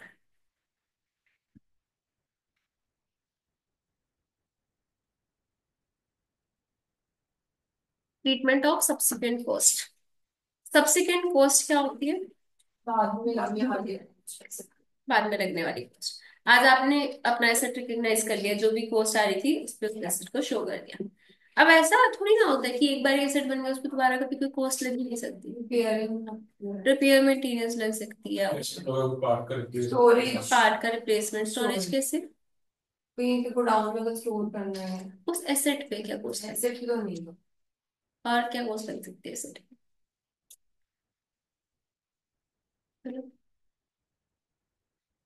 जैसे आप इस बिल्डिंग को एज्यूम करके चलो, ये बिल्डिंग आज आपने एक बार इनिशियली 3 करोड़ की रिकॉग्नाइज कर ली।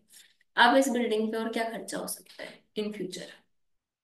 बनाने का इसको बन गई पूरी building 3 crore, maintenance repair maintenance. और कब को आपका मन करता है इस पे एक फ्लोर और बना देते हैं, बना सकते हो? नहीं बना सकते? बना सकते हो। ठीक है, आपके अलग अलग तरह के एक्सपेंसेस हो सकते हैं। आपने बोला रिपेयर मेंटेनेंस का, आपके अकॉर्डिंग रिपेयर मेंटेनेंस कहाँ पे चार्ज करते हैं? ये में क्यों? डेली लाइफ डेली लाइफ के कोई एक्सपेंस। कैपिटल वो नहीं होता। हाँ, कैपिटल क्या नहीं हो रहा? हाँ हाँ, कुछ Capital एक्स्ट्रा expenditure फ्यूचर नहीं है। Economic benefits. अगर आपका जैसे ये बिल्डिंग थी सपोज, ठीक है, इसके 3 फ्लोर थे। एक आपके पास बिल्डिंग है, 3 फ्लोर्स है उसके। अभी ये टोटल आपको कैश जनरेट करके देती है, रेवेन्यू जनरेट करती है 20 लाख रुपीज का, राइट? कल को क्या हुआ, इसका ना थोड़ा सा पेंट खराब हो गया, किसी वॉल पे थोड़ा सा वो रेनोवेशन की नीड है, आपने वो करा दी, तो क्या सिर्फ उस रेनोवेशन के कारण 20 लाख से ज्यादा जनरेट करने लग जाएगी? नहीं, आपकी कैपेसिटी तो सेम रहेगी, लाइफ एफिशिएंसी तो सेम ही रहेगी। कल को आपने क्या करा दिया, इस पे रूम और बनवा दिया, उससे कुछ ना कुछ कैश आ सकता है। हाँ उससे तो आ सकता है। आप किसी को भी रेंट पे दे सकते हो, या फिर कुछ और बिजनेस स्टार्ट कर सकते हो, उससे तो आपकी एफिशिएंसी इंक्रीज हो सकती है। तो जो कोई भी ऐसा एक्सपेंडिचर होता है ना जिससे आपकी एफिशिएंसी या लाइफ इंक्रीज होती है, उसको आप करते हो कैपिटलाइज, क्योंकि उस एक्सपेंडिचर से आपको फ्यूचर इकोनॉमिक बेनिफिट्स होते हैं। अगर कोई एक्सपेंडिचर आपका डेली रिपेयर एंड मेंटेनेंस का है, रिपेयर एंड मेंटेनेंस, उसको आप कहाँ पे चार्ज करते हो? P&L से, क्योंकि आज से आपकी कोई भी लाइफ या एफिशिएंसी इंक्रीज नहीं। ठीक है, इसको एक बार रीड करो। अगर आपका कोई regular day to day repair maintenance expense है, expense to P&L account. Expenses which increase life or efficiency of the asset beyond the originally assessed life or efficiency। अगर जो आपकी ओरिजिनली assessed लाइफ या efficiency थी ना, original आप 20 lakh earn करते हैं, अगर उससे कुछ ज्यादा इंक्रीज हो रहा है उस खर्चे के कारण, तो वो कैपिटलाइज होगा। ठीक है, अदरवाइज हो जाएगा P&L अकाउंट में। ये दोनों पॉइंट समझ आ गए। थर्ड पॉइंट आपका major replacements, major inspection, major overhauling. अगर आपका कोई बहुत ही ज्यादा मेजर खर्चा हो रहा है, जैसे कि आपका सपोज एक कार थी, जो मेरे को बनानी नहीं आती, आप इसको कार एज्यूम कर लो, ठीक है, उसमें एक इंजन था। अब इसका इंजन हो गया खराब, ठीक है, हो सकता है बीच में खराब, आपको इसको कराना पड़ा रिप्लेस, सपोज आफ्टर 5 इयर्स आपने करा दिया इंजन को replace। अब आप नया इंजन लगाओगे, वो तो पहले से बेटर ही चलेगा ना। जो अगर पहले सपोज हम कार की लाइफ टोटल मान के चल रहे थे 8 इयर्स, जिसमें से 5 साल बाद आपने इंजन रिप्लेस करा, जो नया इंजन लगाया है उससे एफिशिएंसी कहीं ना कहीं बढ़ेगी या नहीं बढ़ेगी? कार की बढ़ेगी, लाइफ या एफिशिएंसी बढ़ेगी। और मेजर एक खर्चा है, मेजर पार्ट होता है कार का, इंजन तो सबसे मेजर पार्ट है। तो अगर उसको रिप्लेस करा है आपने, उसकी कॉस्ट कैपिटलाइज होगी। मेजर इंस्पेक्शन, मेजर ओवरहोलिंग, इस पे आपका क्वेश्चन नहीं है, वैसे समझो जैसे ना एयरप्लेन्स होते हैं। लास्ट आपने कोई प्लेन क्रैश की एक न्यूज कब सुनी थी? कौन सी लिखी है पर? लाइफ में टोटल कितनी सुनी होंगी? मतलब पूरे इंडिया नहीं, पूरे वर्ल्ड में जाके बहुत लिमिटेड होता है। ऐसा तो नहीं है हर दूसरे दिन कोई ना कोई क्रैश हो जाएगा। आपको पता चल रहा है इंडिगो का हर दूसरे दिन एक प्लेन क्रैश हो रहा है आपका तो विश्वास उठ जाएगा उससे। बहुत रेयर चांस होता है कि आपके एयरप्लेन क्रैश होते हैं। आप जो सुनते हो ना वो कभी श्रीलंका में हो रहा था, कभी नेपाल में, कभी इंडिया में, पूरे वर्ल्ड का एक साथ सुन लो तो आपको ज्यादा लगता है। इंडिया इंडिया में पूरे साल में कितने होते हैं? मुश्किल से दो, मैक्स तीन, इससे ज्यादा थोड़ी होते हैं। तो वो पता है कैसे होते हैं? क्योंकि उनका एक हर साल या पीरियोडिक टाइम होता है, आपको एक एक पार्ट को अच्छे से खोल के चेक करना पड़ता है कि कोई ना उसमें कोई कमी तो नहीं है, कहीं पे ऑयलिंग की नीड हो, ग्रीसिंग की नीड हो, कुछ रिप्लेसमेंट की नीड हो, उसको बोलते हैं ओवरहॉलिंग। मतलब ये मैंने एयरप्लेन्स का एग्जांपल लिया, कोई भी एसेट, कोई ऐसा मेजर एसेट है जिसको आपको पूरा खोल के उसके एक एक पार्ट को चेक करना है ना, दैट इज ओवरहॉलिंग। कितना खर्चा लगेगा उसमें? बहुत ज्यादा। इतना बड़ा प्लेन है, उसको पूरा खोल के चेक कर रहे हो वो तो, पर अब ओवरहॉलिंग कर रहे हो उससे हमें पता चल रहा है कि एसेट जो है उसकी एफिशिएंसी कहीं ना कहीं पता चल रही है। कुछ ना कुछ कमी भी हो गया, आप उसको भी ठीक करोगे, है ना? तो आपका अगर कोई मेजर इंस्पेक्शन, ओवरहोलिंग या रिप्लेसमेंट कॉस्ट होती है वो हमेशा कैपिटलाइज होती है। ये तो हो गया आपका बेसिक कॉन्सेप्ट। इसकी मेन दिक्कत आती है क्वेश्चन में। अब इसका क्वेश्चन आया भी था, जनवरी अटेम्प्ट में भी आया था, आरटीपी में, और उससे पहले का भी क्वेश्चन है। उसमें क्या होता है, जैसे मैंने एक कार वाला एग्जांपल लिया। सपोज आपने पूरी कार परचेज कर ली 20 लाख रुपीज की। आप जब कार परचेज करते हो तो क्या आपको उसका सेलर अलग से बताता है भाई इसका इंजन इतने का है, बाकी गाड़ी इतने की है? रोड प्राइस बताएंगे पूरी ओवरऑल इतने की है, ठीक है। आपने परचेज कर ली, आप मान के चल रहे थे इसकी 10 इयर्स की लाइफ। आफ्टर 5 इयर्स आपको करना पड़ा इसका इंजन रिप्लेस, ठीक है जी। अब जब आप इंजन रिप्लेस कर रहे हो, आप कह रहे हो नया इंजन आया हमारा, सपोज कितने का आता है इंजन क्या? ठीक ठीक है। ठीक ठीक कुछ तो बता दो चलो। 50,000 का 50,000 का लगा लेते हैं, कितना सस्ता मिलता है ऐसे? 1 लाख का लगा लेते हैं ठीक है 1 लाख का हमने खरीद लिया नया इंजन। आप कह रहे हो इसको हम कर देंगे कैपिटलाइज। ये भी ठीक है। एसेट की वैल्यू बच रही होगी 5 साल बाद, कुछ वो वैल्यू थी उसमें ये 1 लाख ऐड कर दिया। जो ये पुराना इंजन हटाओगे इसकी भी तो कुछ वैल्यू होगी ना, WDV डब्ल्यूडीवी। इसकी डब्ल्यूडीवी कैसे कैलकुलेट करूंगा सिर्फ इंजन की? उसके मतलब धीरे धीरे क्यों ना सबसे पॉइंट नहीं दे रखी ना। जो इसको रिप्लेस किया हमने, हाँ इसको करने के पैसे रख लेंगे ना। हाँ, कैसे लेकर आएंगे? पहले इसको वो प्रेजेंट। ट्रेड रखो डिस्काउंटेड हमने, उसको। पता है यहाँ हम क्या कह रहे हैं, यहाँ हमने एक एसेट परचेज करा ईयर जीरो पे, बिल्कुल बिगिनिंग पे कार परचेज करी, ठीक है। कितने की थी अपनी कार? 20 लाख की गाड़ी परचेज करी। उसके बाद 5 इयर्स बाद, ईयर 5, यहाँ पे जाके आपने करा इंजन रिप्लेस 1 लाख रुपीज का, ठीक है जी। लाइफ हमने मानी थी 10 इयर्स। 20 लाख की गाड़ी, 10 साल की लाइफ, हर साल कितना डेप्रिसिएशन लग रहा होगा? 2 लाख का। तो यहाँ पे कितनी डब्ल्यूडीवी बच रही होगी? 10 lakh. WDV of car equals to 10। क्या? हाँ हाँ, ईयर 5 एंड की बात कर रहे हैं हम।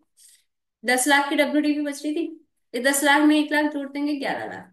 बात आ गई पुराने वाले की डब्ल्यूडीवी में हटानी है क्योंकि वो इंजन तो अब हट रहा है, उसकी वैल्यू हमारे पास है नहीं, उसकी डब्ल्यूडीवी का अलग से है नहीं, है तो पूरी कार की है। तो हम क्या करेंगे, अपने पास दो ऑप्शन होते हैं। या तो सेलर ने आपको इनिशियली बताया हो, जो रेयर होता है कि भाई आपको पार्ट वाइज बता रहा है, आपको ओवरऑल पता होता है कि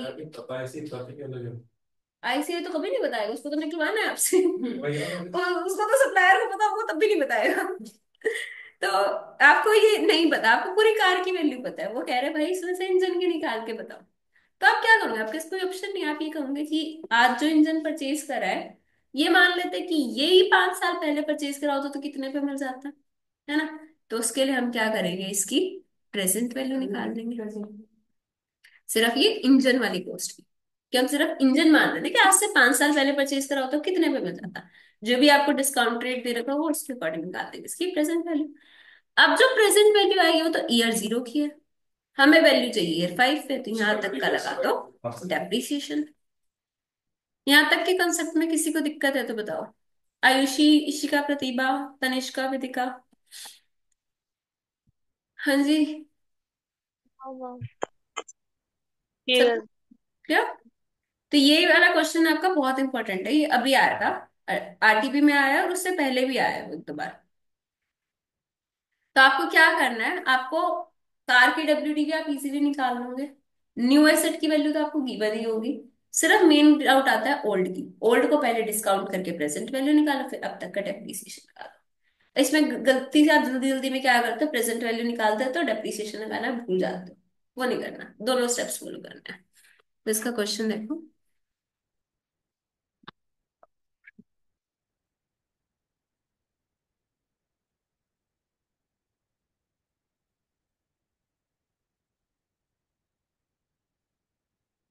क्वेश्चन नंबर 16 17 होमवर्क है, 18 का जो। देखो तुम जवाब देने वाला ना प्रेजेंटेशन का, क्या टॉपिक प्रेजेंटेशन को कैसे करना है कुछ नहीं होगा। 18 का ना बता। नहीं, जो ये कंसेप्ट करा रहा है हाँ 18 उसी का है, इसी कंसेप्ट का है। सेम तो आदमी में जनरेट हाँ सिर्फ अमाउंट चेंज थे। मैंने छोड़ो ही होगा उसके लिए क्वेश्चन पर वो भी एमपी का नहीं आ रहा है। आरटीवी में, एग्जाम में नहीं। एग्जाम में नहीं है। नहीं। केस स्टडी में भी था, मैं भी ऐसा कुछ क्या चीज? एमसी क्या में भी था ये सब करते हैं। एमसीक्यूज करे थे। ये सब फिर उसमें भी जो था एक मतलब पूरी केस स्टडी का जो था किस टाइप से, क्या क्वेश्चन था उसमें? इसमें यही था कि उसका जो मतलब माइनस करने के बाद जो पार्ट चेंज किया ना उसको डिस्काउंट करना था और फिर अच्छा। डेप्रिसिएशन मेरे को हुआ था कि ये 16 का थोड़ा वो था क्वेश्चन दिमाग वाला था उसमें इंटरेस्ट था। ये 16 का क्वेश्चन बहुत था, एक बार नहीं था तो इंडिविजुअल क्वेश्चन था। समझ में आया उसमें कॉलिंग ऐसे है नहीं है तो देखना था क्वेश्चन आएगा। चलो अब ये पढ़ते हैं। Bharat infrastructure limited acquired a heavy machinery at a cost of rupees 1000 lakhs। Cost बता दी। The breakdown of its component is not provided. The estimated useful life of the machinery is 10 years. At the end of year 6, मतलब 6 साल का depreciation लगने के बाद, the turbine, which is a major component of machinery, needs replacement. As further uses and maintenance was uneconomical. The remainder of the machine is in good condition and is expected to last for the remaining 4 years. The cost of new turbine is 450 lakhs. Give the accounting treatment for new turbine, assuming SLM depreciation and discount rate 8%. ठीक है। देखो जब भी ऐसे replacement वाले questions आते हैं ना, आपको क्या करना होता है, आपसे लास्ट क्वेश्चन में वर्डिंग क्या लिखी है उन्होंने, accounting treatment for new turbine. आप लिख दो क्वेश्चन नंबर 18 कैलकुलेशन। इसमें ये थ्योरी लिखा है कि सीधा लिखा है अकाउंट ट्रीटमेंट दो दो थ्योरी एक्सप्लेन करेंगे बस कि आपने करा क्या है, बहुत ज्यादा लिखने की नहीं है। Calculation of cost of asset after replacement of turbine. ठीक है। इसमें आप अपनी टेबल बनाओगे। टेबल में आप लिखोगे सबसे पहले, नोट करने की नीड नहीं है, समझ लो ये आप खुद सॉल्व करना है। यहाँ पे आप लिखेंगे WDV, WDV ऑफ मशीनरी। नहीं डेफिनेशन दिखाना है सब सॉल्व करके क्या? डेफिनेशन दिखाना है इसका पहले कोर्स माइनस नोट्स बनाएंगे, नोट्स। नहीं डॉक्यूमेंट कर लूंगा कुछ भी। वो इजी पड़ेगा। WDV of machinery after 6 years, ये तो आपका सिंपली निकल जाएगा। 1000 माइनस 4,000 कुछ किया 1000 अपॉन 10 इंटू 6, 400। ठीक है। 4,000 सॉरी 100 ये ठीक है ठीक है। At cost of new turbine, आप सिंपली ऐड कर दो 450, ठीक है ना, less WDV of all turbine. बस मेन पार्ट आपका ये था, अब आपका आता है नोट, वर्किंग नोट। नोट पर ये आपका आ जाएगा कॉस्ट। ठीक है। इसमें आप आ जाना अपने नोट वन पे। यहाँ पे आप सबसे पहले डिस्काउंट करके वैल्यू निकालना। 283.6 निकालो फॉर। अच्छा ठीक है, गलत मुझे बताया, मैंने निकाल दिया, टैली कर दूंगा साथ में, निकाल दिया। हाँ आप लोग भी निकालो। 450 को डिस्काउंट करो 6 ईयर बैक्स 8% पे।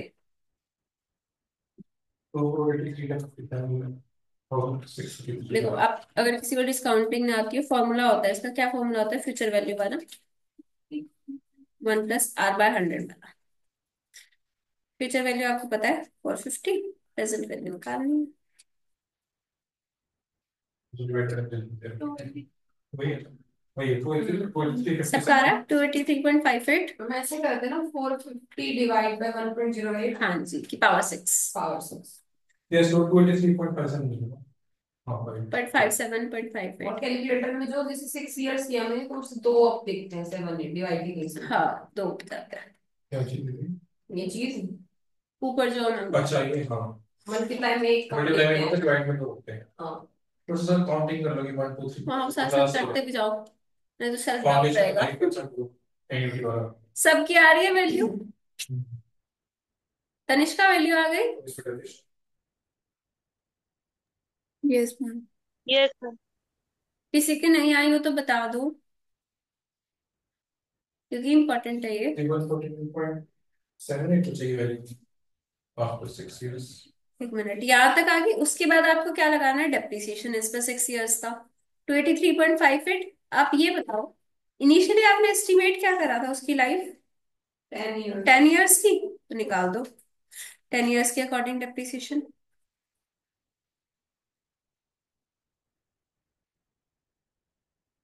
283.58 डिवाइडेड बाई 10 × 6, 170.515। तो WDV कितना आ जाएगा? 113.43। यहाँ से इसको लेस कर दो 113.43 को, लेस हो जाएगा। ये वैल्यू बचेगी आपकी। कैसे, क्या आ रही थी? कहाँ, कौन से पॉइंट से? 258 था। प्रेजेंट वैल्यू आ गई। प्रेजेंट वैल्यू आ गई मतलब आपकी ईयर 0 की वैल्यू आ गई। ये हमने देखा था। ये हम ईयर 6 पे, ये ईयर 0 पे। यहाँ की तो आपकी आ गई 283.58। 7 अब इसकी यूजफुल लाइफ आप मान रहे थे टोटल 10 इयर्स, ठीक है। हमें यहाँ की वैल्यू चाहिए तो यहाँ तक का डेप्रिसिएशन लगाना पड़ेगा। तो आपका 283.58, इसमें से आप लेस कर दो depreciation. 283.58 divided by 10 years into 6 years. ये लेस करके आपकी वैल्यू आ जाएगी 113.43। ठीक है, तो ये अपना डिजिटलाइज कर देना ओल्ड पार्ट के। किसी को कोई डाउट है तो इस कंसेप्ट में बताओ। क्लियर है? इसका as it is same question था जनवरी में, बस अमाउंट चेंज थे, बाकी बिल्कुल सेम था। कैलकुलेशन करके उसको 1-2 लाइन में एक्सप्लेन करना है। एज पर AS10, in case of major replacement, new part shall be added in the cost of asset, that is capitalized to the cost of asset, and old part shall be derecognized। At the return on video. हाँ, फिर old part का आप लिखोगे कि उसकी आपने value calculate कैसे करी। जो जो आपने करा है ना, वो ही चीज एक्सप्लेन करनी है, उससे ज्यादा कुछ कितने नहीं। मार्क्स करा है? क्या सीरियस? कितने मार्क्स करा है? एग्जाम में थोड़ी आया था। नहीं, आर्टिकल आरटी में मार्क्स नहीं दे रखे होते। वैसे कितने नंबर का आया क्वेश्चन? ये आएगा तो मुश्किल से आठ कम से कम नहीं, ज्यादा से ज्यादा है 5 से 7 के बीच में ही आएगा। हाँ 7 पास। हाँ 7 का आ सकता ये है। 7 क्वेश्चन आए थे, 8 को किया। 8 का नहीं आता, जनरली 7 का 7 आता है, तो 7 तक आ सकता है। 7+5। क्लियर है? अब इसमें अपना कितने क्वेश्चंस हो गए? 18 तक हो गए ना। 18 तक अच्छे से कर लेना। और इसमें मम्मी वाला कौन सा लिखवा देती कौन सा? ये वाला क्यों, आप क्या करोगे? नहीं आप लिखो। प्रैक्टिस कर लेना तुम्हारा से नहीं सही कौन आप लिख के चेक कराना। कल अपने को करना है डेप्रिसिएशन वाला टॉपिक। कितना हाँ कितना क्वेश्चन सोचा है? जितना भी रहता है कल कंप्लीट होएगा। और क्या? इसके बाद ना एक बार AS2 का देख लो, इसमें बचा था बेसिक।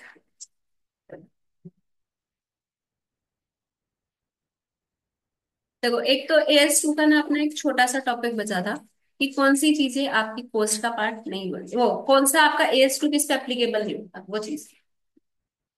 किसी ने पढ़ा था घर जाके? एक्सक्लूजन कह रहे हो? एक्सक्लूजन पूछा तो ऐसे था, अभी बताऊंगी। नहीं, अब टॉपिक पूछ लो। हाँ, ये एक्सक्लूजन। जवाब तो दिया था तुमने। एक्सक्लूजन मैंने कराया था, नहीं कराया? एक्सक्लूजन था ऊपर आ रहा है क्वेश्चन पेपर में आ सकते हैं, बोला था हाँ। ये। समझाया क्या आपने? ये नहीं, एक्सक्लूजन नहीं, एकदम स्टार्टिंग में आओ, जिसपे स्कोप वाला ये सेकंड टॉपिक क्या है? एक्सक्लूजन फ्रॉम स्कोप केस, ये नहीं बताया, वो पोस्ट बताया। तो इसमें है कि आपका एस टू किस किस पे एप्लीकेबल नहीं है, ठीक है?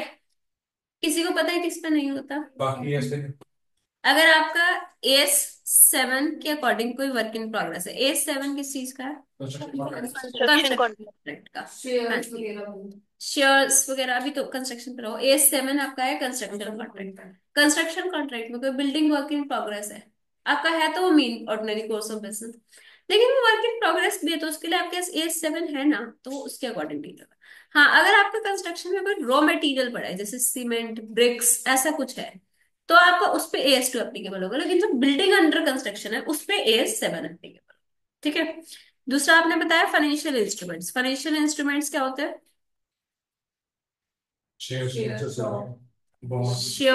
Stocks, bond bond etcetera. इन पे आपका एस टू एप्लीकेबल नहीं होता, ये आपका नॉर्मली इनके वैल्यूएशन टेक्निक्स होते हैं उसके अकॉर्डिंग होता है। एक हम पढ़ते हैं work in progress of service providers. Service providers क्या होते हैं?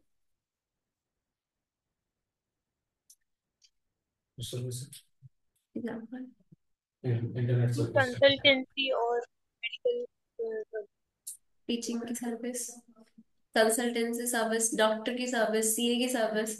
अगर सपोज कोई सीए है, कोई ऑडिट कर रहा था, अभी 31 मार्च मतलब आ गया, उसका कंप्लीट नहीं हुआ, 1 जनवरी भी आ गया, वो सॉरी 1 अप्रैल आ गया, वर्क इन प्रोग्रेस है, जो वो सर्विस दे रहा है वर्क इन प्रोग्रेस है, तो उस पे एस टू कैसे लगाएगा? लोअर ऑफ कॉस्ट एनआरवी थोड़ी होता है, उसकी कोई एनआरवी थोड़ी है ऑडिट की, सर्विस वाली चीज की कोई एनआरवी थोड़ी होती है, तो उसके केस में आपका एस टू एप्लीकेबल नहीं होता। और एक लास्ट होता है आपका प्रोड्यूसर्स इन्वेंट्री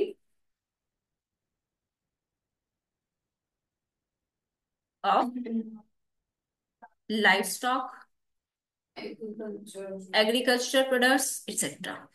इसमें ना जैसे आपके जो नेचुरल रिसोर्सेज, ओर्स वगैरह, gases, natural gases, agriculture product, इन सबसे रिलेटेड बात करेगा। उसका अगर कोई प्रोड्यूसर है, सिर्फ वो प्रोड्यूसर पे एएस टू एप्लीकेबल नहीं होता। अगर कोई डीलर है, जैसे एग्रीकल्चर प्रोड्यूस का कोई प्रोड्यूसर है, उस पे एप्लीकेबल नहीं होगा, लेकिन कोई अपनी शॉप पे रख के वो सामान बेच रहा है, डीलर है, उस पे एएस टू एप्लीकेबल होगा। रिटेलर, होलसेलर, ट्रेडर, जो भी है उन पे एप्लीकेबल। उनके लिए तो वो स्टॉक की है ना। ठीक है। तो इसमें आपके शुरू के 2-3 क्वेश्चन थे, वो पढ़ लेना इसी टॉपिक से रिलेटेड। उसमें एक तो आएगा, एक आपको आइटम बता रही है फैंसी टेरिटोवर्स, उसको वो एएस टू एप्लीकेबल नहीं कर रहा, तो वो गलत है, क्योंकि हमने ऐसा तो कुछ पढ़ा ही नहीं, उसको तो एप्लीकेबल होगा। एक बोला कि ट्रेडर है एग्रीकल्चर प्रोड्यूस का, तो उस पर एप्लीकेबल। एक आपने क्वेश्चन पूछा था जॉइंट स्टॉक वाला, उसकी प्रेजेंटेशन की ना, जैसे मैंने आपको स्टेप्स लिखवा रखे हैं ना, उसके अकॉर्डिंग प्रेजेंट करो। इन्होंने जो बना रखा है वर्किंग नोट नीचे, कहीं ऊपर कैलकुलेशन कर रखे हैं, आप अपने स्टेप्स कैसे करोगे? सबसे पहले heading banana, calculation of gross joint cost, इसमें जितनी भी कॉस्ट है सारी ऐड कर देना, फर्स्ट टेबल बन जाएगी आपकी। फिर बनाना calculation of net joint cost. ये कैसे निकलती है? ग्रॉस में से क्या लेस करते हैं? Of NRV of by product and sale of scrap. ठीक है जी। तो आप क्या करोगे? ग्रॉस जॉइंट कॉस्ट तो निकाली नहीं थी, उसमें से सेल ऑफ स्क्रैप भी डायरेक्टली गिवन होगा, NRV of by product note में निकाल के वो भी लेस कर देना, नेट जॉइंट कॉस्ट आ गई। थर्ड अपनी हेडिंग बनाना एलोकेशन ऑफ जॉइंट कॉस्ट। किस रेशियो में करते हैं हम? Sales value sales value at the point of separation. ठीक है। मल्टीप्लाई अपना टेबल बना लेना, जो भी आपका प्रोडक्ट है, सेल्स वैल्यू एट सेपरेशन, यहाँ पे अपना कॉस्ट एलोकेट कर देना, एलोकेशन ऑफ कॉस्ट इस रेशियो में। सपोज ये 2 लाख थी, ये 3 लाख थी, ये टोटल हो गया 5 लाख, तो ये हो जाएगा 2/5 की रेशियो में। आपकी एलोकेट हो गई। फोर्थ स्टेप में निकाल लो आप अपनी क्लोजिंग। पर यूनिट कॉस्ट निकाल लो। मतलब कि ये टोटल कॉस्ट जो आपने एलोकेट करी है इसको नंबर ऑफ यूनिट से डिवाइड कर दो। इसी में कर दो चाहे नेक्स्ट स्टेप में कर दो, आपकी चॉइस है। Per unit cost and closing, ये निकाला। मतलब आपकी जो भी पर यूनिट कॉस्ट आई थी उसको number of units in closing stock से मल्टीप्लाई करो। अब इन स्टेप्स में ही करो, आंसर आपका बिल्कुल सेम ही आएगा। उन्होंने बस वर्किंग नोट्स ऊपर नीचे करेंगे इसलिए आप कंफ्यूज। ठीक है। और आपका क्या क्वेश्चन में डाउट था 26 में? इसका था इंटरेस्ट वाला में एक बार पॉइंट बताओ यहाँ तक।